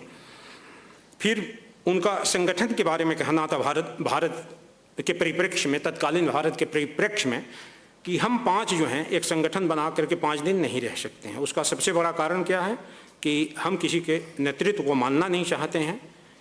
तो जब बेलूर मठ की स्थापना हो रही थी उस समय बहुत सारा पत्राचार है, उस पर तो मैं नहीं जा रहा हूँ, लेकिन मुख्य बिंदु जो है उस पर मैं अपनी बात रखना चाहता हूँ। उनका ये कहना था कि भाई अगर आप कोई संगठन बनाते हो तो संगठन में पारदर्शिता का होना बहुत ज़रूरी है। और पारदर्शिता क्या होता है? ट्रांसपेरेंसी। पैसे का हिसाब रखो आप, यहाँ तक कि बाप बेटे में भी अगर पैसे का लेन देन का मामला है उसमें भी स्पष्ट बात रहनी चाहिए। और दूसरा, मैनेजमेंट में अगर आप जिनको शामिल करते हो, मैनेजमेंट में जिनको भी आप शामिल करते हो, तो अगर कोई प्रॉपर्टी, कोई उसमें सफलता हासिल होती है, कोई लाभांश आता है, तो उसमें उसका शेयर भी होना चाहिए। और आगे आपका जो भावी कार्यक्रम जो है उसमें प्रत्येक आदमी का मतामत ले करके ही आप आगे बढ़ सकते हैं, तब जाकर के कोई संगठन चल सकता है। और एक बड़ी अच्छी बात उनकी लगी, वो ये कहते थे कि ये संगठन आप बना रहे हो तो कम से कम कोई एक व्यक्ति आपके पास में आ करके किसी तीसरे व्यक्ति के बारे में शिकायत कर रहा है तो कभी मत सुनना, सामने लाओ, करो, नहीं तो कोई शाख नहीं रहती, कोई संगठन आपका चल ही नहीं सकता है। और अंतिम बात जो उन्होंने कही कि अपने यहाँ अगर एक कोई बड़ा नेता, महापुरुष जन्मता है और नेतृत्व देता है समाज को, उसके मरने के बाद में अगले 500 वर्ष या 1000 वर्ष तक उस तरह का कोई आदमी नहीं आता है। तो उन्होंने यह भी कहा कि भाई कम से कम अपने संगठन में इस तरह की एक व्यवस्था रहनी चाहिए कि अगर हम ना रहें तो हमारे बाद जो है किस तरह की व्यवस्था रहेगी, उसका बाकायदे जो है एक रूपरेखा रहना चाहिए। ये बड़ी स्पष्टता थी। ये भारत के बारे में, आधुनिक भारत के बारे में उनकी राय थी, उनका दर्शन था। जो मैं समझा वो मैंने आपके साथ शेयर किया। और जब दूसरा युवा के बारे में उनका संदेश, या युवा के बारे में जो है क्या क्या संदेश रहा या क्या क्या उनका भरोसा युवाओं के ऊपर में रहा, तो हमारे आगे के जितने वक्ता हैं, स्पीकर्स हैं, तकरीबन आप लोगों ने इस पर काफ़ी कुछ कहा है। तो मैं मोट 2-4 बातें कहना चाहता हूं इसमें, बहुत ज़्यादा कुछ मैं नहीं कहना चाह रहा हूं। एक तो युवा शक्ति के ऊपर में उनका भरोसा था। वो कहते थे कि भाई 100 आदमी अगर हमको मिल जाए तो दुनिया को हिला करके रख सकते हैं हम। तो मैं समझता हूं कि उस समय उनको 100 आदमी, खैर उस समय हो सकता है कि नहीं मिला हो, लेकिन अब आज तो उस तरह की कमी नहीं है, हम लोग सब हैं उनके सामने। एकाग्रता के बारे में बात हो चुकी है, लेकिन एकाग्रता पर फिर भी मैं कहना चाहता हूं कि जो मेरा एक्सपीरियंस रहा, मेरी जो आप बीती है, अगर आप विद्यार्थीगण को अगर थोड़ा सा भी कहीं कुछ इससे मदद मिले तो आप जरूर जीवन में इसको अपनाइएगा। और विद्यार्थी को, विशेष करके युवा वर्ग के बारे में उनका कहना था कि भाई चरित्र बल तो होना ही चाहिए, आत्मबल भी होना चाहिए, बुद्धि बल भी होना चाहिए, शरीर बल भी होना चाहिए, लेकिन एक मुस्कुराता हुआ चेहरा भी होना बहुत ज़रूरी है।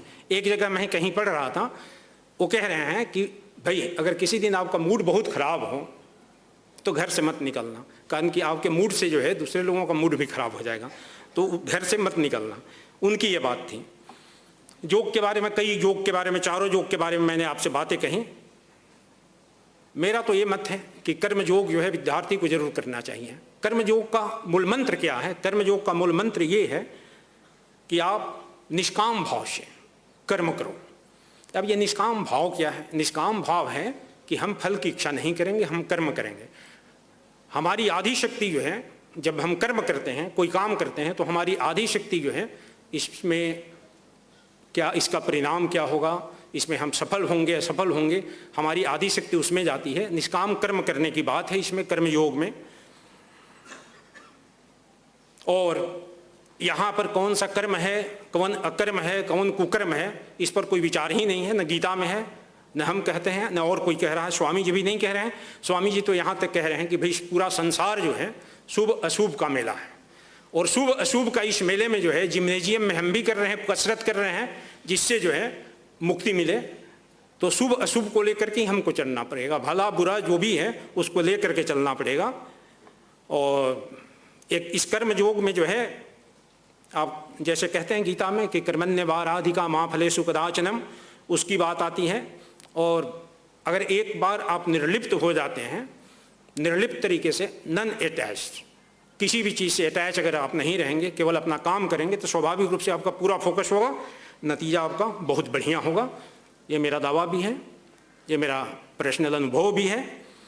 वो स्वामी जी की ही कहीं बात में पढ़ रहा था, एक जगह प्रसंग आता है कि निर्लिप्तता के बारे में, कि एक सांड था, तो सांड के ऊपर जो है, उसके सींग के ऊपर मच्छर बैठा हुआ था। तो मच्छर को लगा कि बहुत देर हो गया है, अब उतर जाना चाहिए।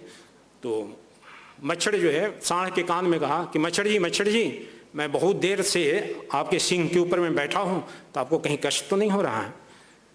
तो सांड कहा कि भाई पूरा परिवार आकर के बैठ जाओ। ये निर्लिप्तता है, इसी को निर्लिप्तता कहते हैं।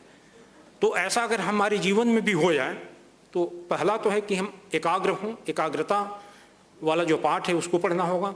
दूसरा जो है कर्म योग वाली जो बात मैं बताया, कर्म योग की जो बातें हैं, वो अगर हमारे जीवन में आ जाए तो मैं समझता हूँ कि बहुत कुछ हो सकता है। और मैं आगे भी बताया हूँ कि हमारा जो है पाचक चूर्ण की तरह है, अब 1:30 बजने वाला है, समय भी अपने पास में कम रह गया है। तो 2-3 बातें जो है यहाँ वहाँ की करके मैं अपनी बात को समाप्त करूँगा। रामायण में कहा गया है कि 3 तरह के आदमी होते हैं, 3 तरह के आदमी होते हैं। और 3 तरह के आदमी जो होते हैं, 3 फल फूल के साथ में इसकी तुलना की गई है। पहला है कि एक केवल चुपचाप कर्म करता है, चुपचाप कर्म करता है। वो कटहल जेटा है ना, कटहल को क्या बोलते हैं बंगला में? कटहल बोले ना। कटहल की तरह उसमें फूल नहीं लगता है, केवल फल लगता है, केवल फल लगता है, केवल कर्म किया, ढिंढोरा नहीं पिटता है। दूसरा जो है ढिंढोरा भी पिटता है, कर्म भी करता है। वो आम की तरह है, आमेर मंजरी है, मुकुल धरे तार पर आम फले, तो फूलो लागছে, ফলও হচ্ছে কিন্তু ওখানে। আর যেটা আছে একরকম যেটা হয় সেটা কিন্তু শুধু ফুল ধরে, মানে চিন্তা ভাবনা খুব করে কিন্তু কর্ম কোনো কিছু নেই, সেটা হচ্ছে গোলাপের ফুল, সেখানে কিন্তু ফল টল কোনো কিছু হয় না। তো এতে আমাদেরকে চিন্তা করে নিতে হবে, বিশেষ করে স্টুডেন্টদের, কি আমরা যেটা চাই 3টার মধ্যে যেটা কমন ক্যাটেগরি আমাদের, ঠিক আছে না? আমার মনে হয় কাঁঠালের মতন থাকলে কিন্তু খুবই ভালো হয় আর কি। যাক গিয়ে এইবারে আমরা তো অনেক জ্ঞানের কথা ওঠা বললাম, এইবারে আমি 2টা যেটা আছে ছোট ছোট কথা বলার আছে আপনাদের সঙ্গে শেয়ার করে নিলে মনে হয় কি যেটুকু আপনারা যেটা আছে এখানে শুনেছেন সেটা হজম করতে, যেটা আছে ডাইজেস্ট করতে খুবই সুবিধা হবে। আমার কথাটা যেটা হচ্ছে পৌরাণিক কথা আছে, ছোটোবেলাতে আমি পড়েছিলাম কোথাও, সেটাই আমি শেয়ার করছি। প্রথম কথাটা যেটা হচ্ছে একটা কোনো সময় প্রাচীন ভারতে যে কোনো একটা রাজ্যে যেটা আছে যুদ্ধ হলো, যুদ্ধ হওয়ার ফলে ওখানকার সেনাপতি যেটা আছে তাকে রাজা অপ্রসন্ন হয়ে বাইরে করে দিয়েছে, তাড়িয়ে দিয়েছে, হয় কোনো ভুল করেছে, কিছুই করেছে আর কি। তো সে সেনাপতি যেটা আছে রেগে মেগে চলে গেছে, দেশ থেকে বাইরে করে দিয়েছে যেহেতু, তারপরে বাইরে গিয়ে যেটা আছে একটা মন্দিরে রাত্রিবেলা বিশ্রাম করছে, অমাবস্যা রাত্রি। ওই মন্দিরে যেটা আছে যখন অর্ধেক রাত হয়ে গেল, তারপরে একটা তান্ত্রিক কোথায় থেকে এসে একটা বড় ঘাড়া নিয়ে, ঘাড়াটা বুঝতে পারছেন পিচার যেটা হয়, পিচার নিয়ে তন্ত্র সাধনা করতে আরম্ভ করে দিয়েছে। তন্ত্র সাধনা আরম্ভ করলো, করতে করতে তারপরে যে সেনাপতি আছে চুপি চুপি দেখছে কি কী হচ্ছে না হচ্ছে। তারপরে এই দেখছে কি ওই तांत्रिक जेटा আছে একটা ঘাড়া নিল, ঘাড়াটাকে বললো कि घाड़ा जी अब पूरा सोना सफी से भरे जाइए, हीरा मोती से भरे जाइए। তারপরে ঘাড়াটা কিন্তু ভরে গেল। এই রকম করে করে অনেক রকম কিন্তু বিদ্যাটা যেটা আছে প্রয়োগ করছে। তারপরে এই সেনাপতির মাথাতে ঢুকলো कि এই রাজাটা আমাকে তাড়িয়ে দিয়েছে, এইবারে যেটা আমি মজা দেখাচ্ছি বেটাটাকে। गेलो तांत्रिक काछे, बोलो कि तांत्रिक जी मैं प्रणाम करता हूँ, आप जो है ना ये वाला घड़ा दे दीजिए जिसमें सोना शर्फी भरा हो रहा है।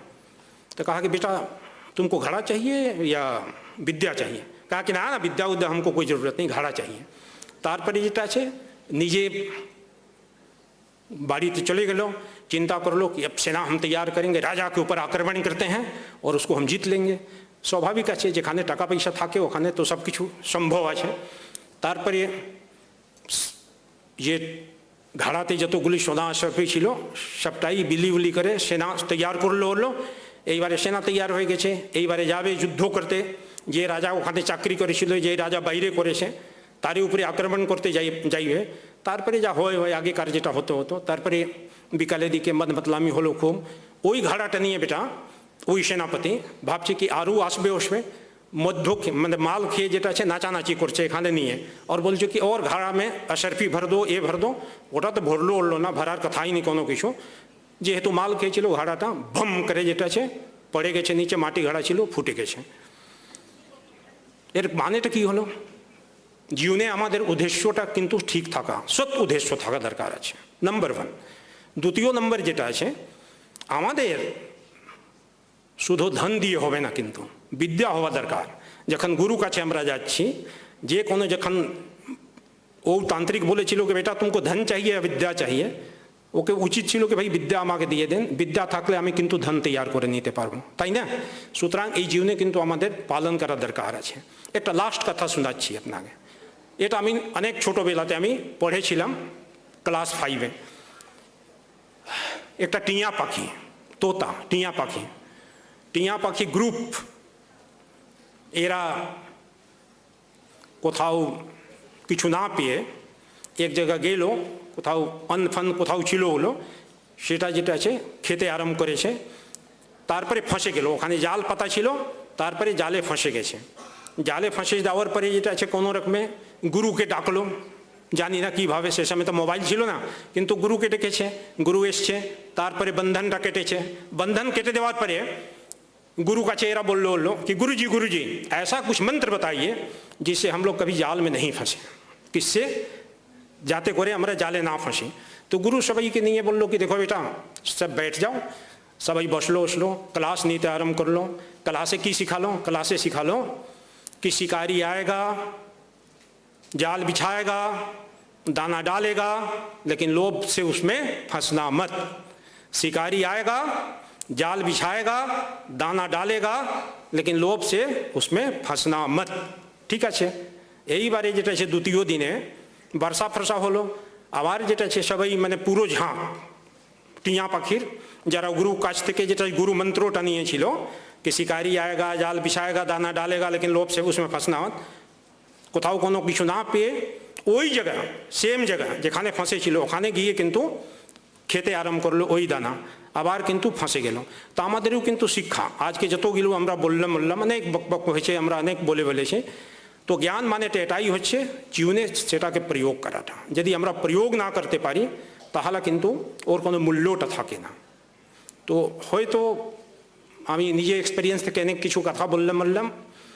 যদি আপনাদের কোনো কিছু মনে হয় कि এখান থেকে কিছু গ্রহণ করার মতন আছে, গ্রহণ করলে আপনাদের কিন্তু জীবনে অনেক লাভ হবে। অনেক ভাষা শিখেছেন, ভাষা মানেটাই হচ্ছে আমাদের মানুষকে কি করে মেলবন্ধনটা করে, মেলবন্ধনই আপনাদের জীবনে হোক।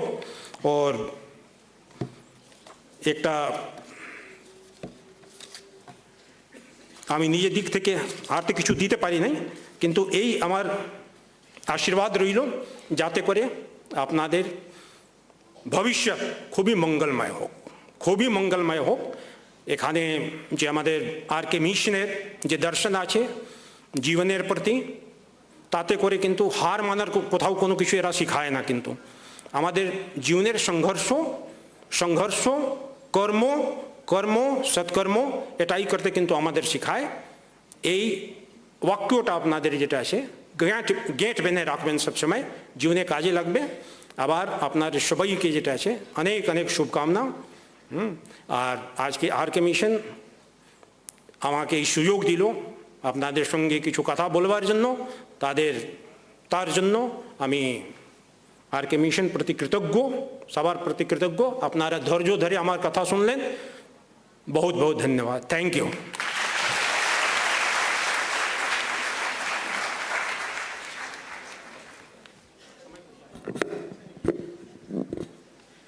Thank you, Shri Gangeshwar Singh Ji, for your wonderful speech. Now it is time for the vote of thanks, which will be given by Srimati Sabujkoli Sen, the Principal of School of Languages.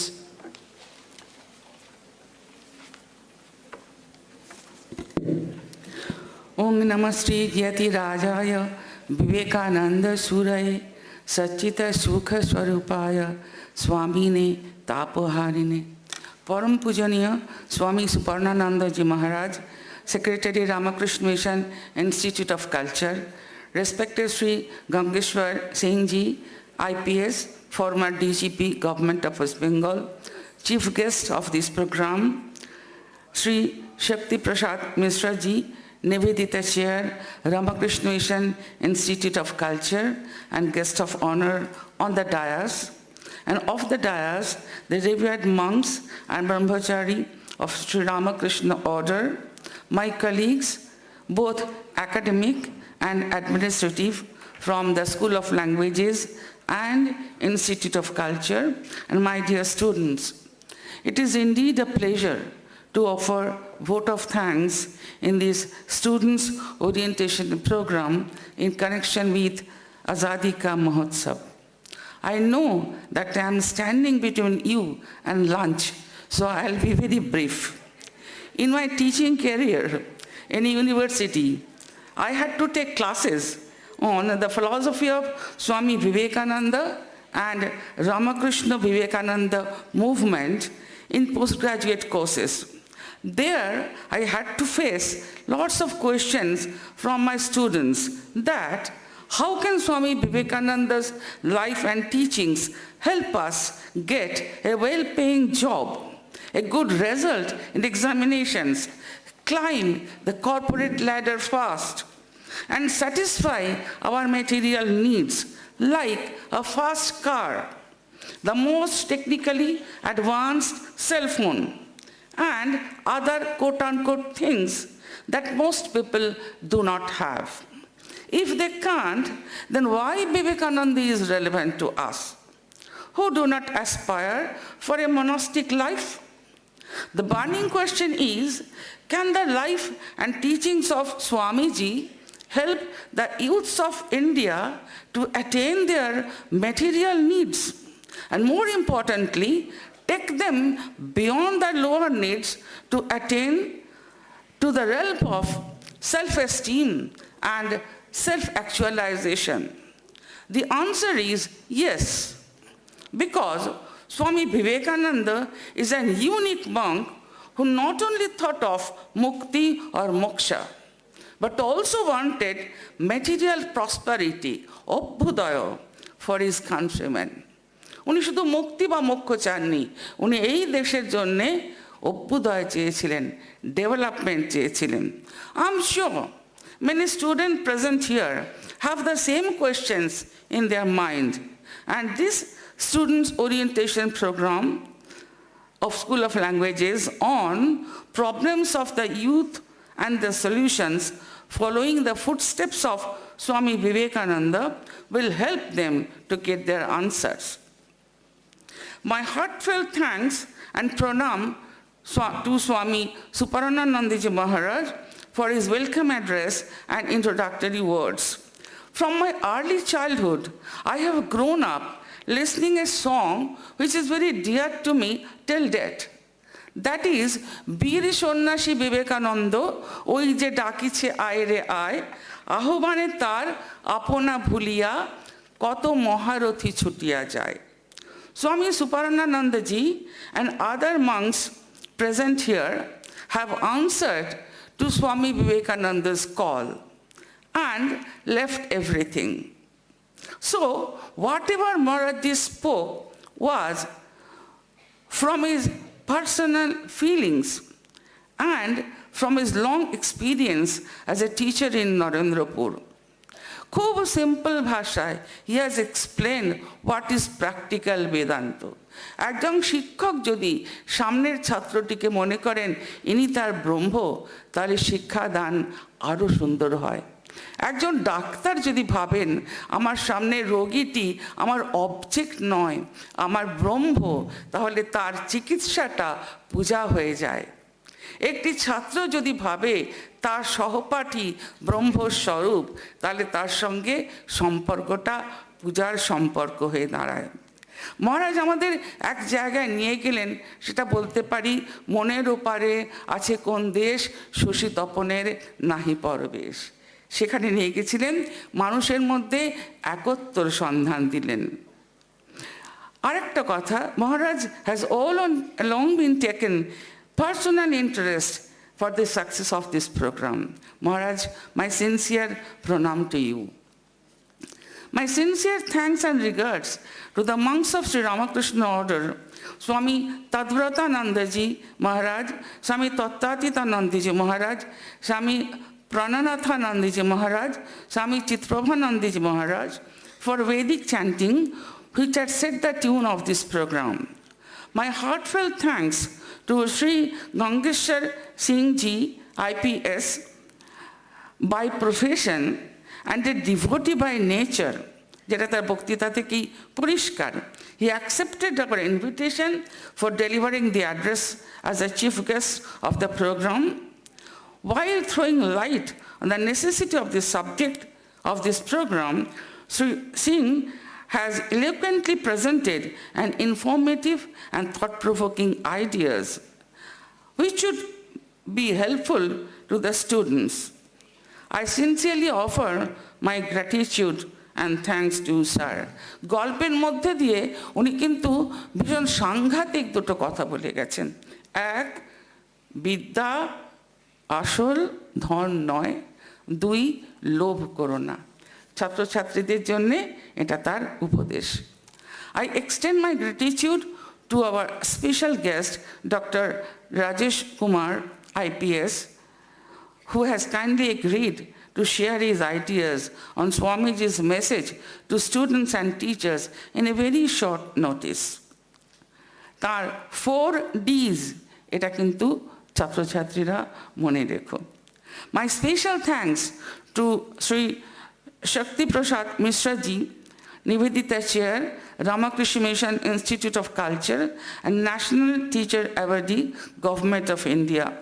He is a born teacher who was and is actively engaged in man-making education, following the footsteps of Swamiji. Respected as well as very popular teacher of Purulia Ramakrishna Mission Vidyapith, Sri Mishra has shared a glimpse of his lifelong research on ancient India and also on Swami Vivekananda's influence on students of modern India. তিনি এক গৌরবোজ্জ্বল ভারতের কথা বলেছেন, এক ভারতীয় সংস্কৃতির কথা বলেছেন এবং আশা দেখিয়েছেন। আর 8 C's যেটা বলেছেন, যার শুরু কম্পিউটার দিয়ে এবং শেষ কনসেন্ট্রেশন দিয়ে, সেটা ছাত্রদের পক্ষে খুব উপযোগী। Lucid expression and critical exposition were also an added attraction of his presentation. Thank you and regards to you, sir. My affection and heartfelt thanks to wonderful students, Suvranil, Ayantika, Shreyasee and Anushka, for their excellent presentation on Swamiji. I thank my colleague, Srimati Tanuja Chakraborty, for anchoring efficiently this session. My sincere thanks and regards to Swami Suratnamanandaji Maharaj, Swami Padvatanandaji Maharaj, and Swami Shivadanandaji Maharaj for rendering us all possible logistic support to make this program successful. I shall be failing to do my responsibility if I do not mention the role of Swami Adipurushanandaji Maharaj. In fact, this program was his idea. My sincere gratitude and thanks to Maharaj. I extend a hearty thanks to all my colleagues of the Ramakrishna Mission Institute of Culture, the teachers of School of Languages and administrative staff of the Institute for their active support. A special thanks to Mrs. Malavika Bhattacharya, Mrs.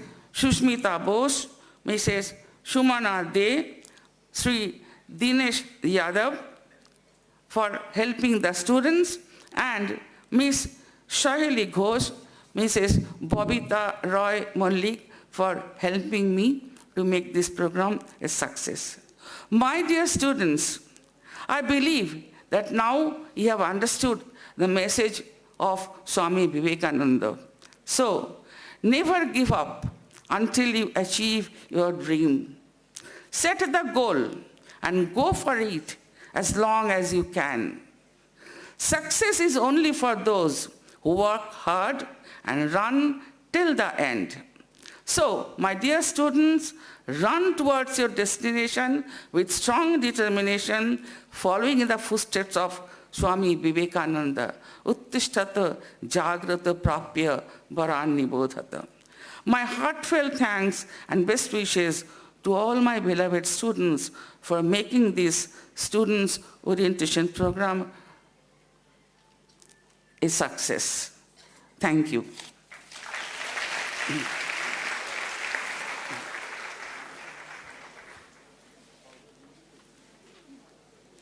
Thank you, ma'am. Now, National Anthem will be sung by the participants present in the Vivekananda Hall. We should stand for it.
অনেকদিন পর আমাদের এই হল ছাত্রছাত্রী এবং শিক্ষক সাধুদের আগমনে ভর্তি দেখলাম। এই দৃশ্য গত 2 বছর ধরে দেখিনি, এই প্রথম শুরু হলো। তার জন্য আমাদের সবুজকলি দিদিকে ধন্যবাদ জানাই, এরকম একটা প্রোগ্রাম করলেন। আর তোমাদেরও ছাত্র ভাই বোনেরা অনেক ধন্যবাদ। নমস্কার।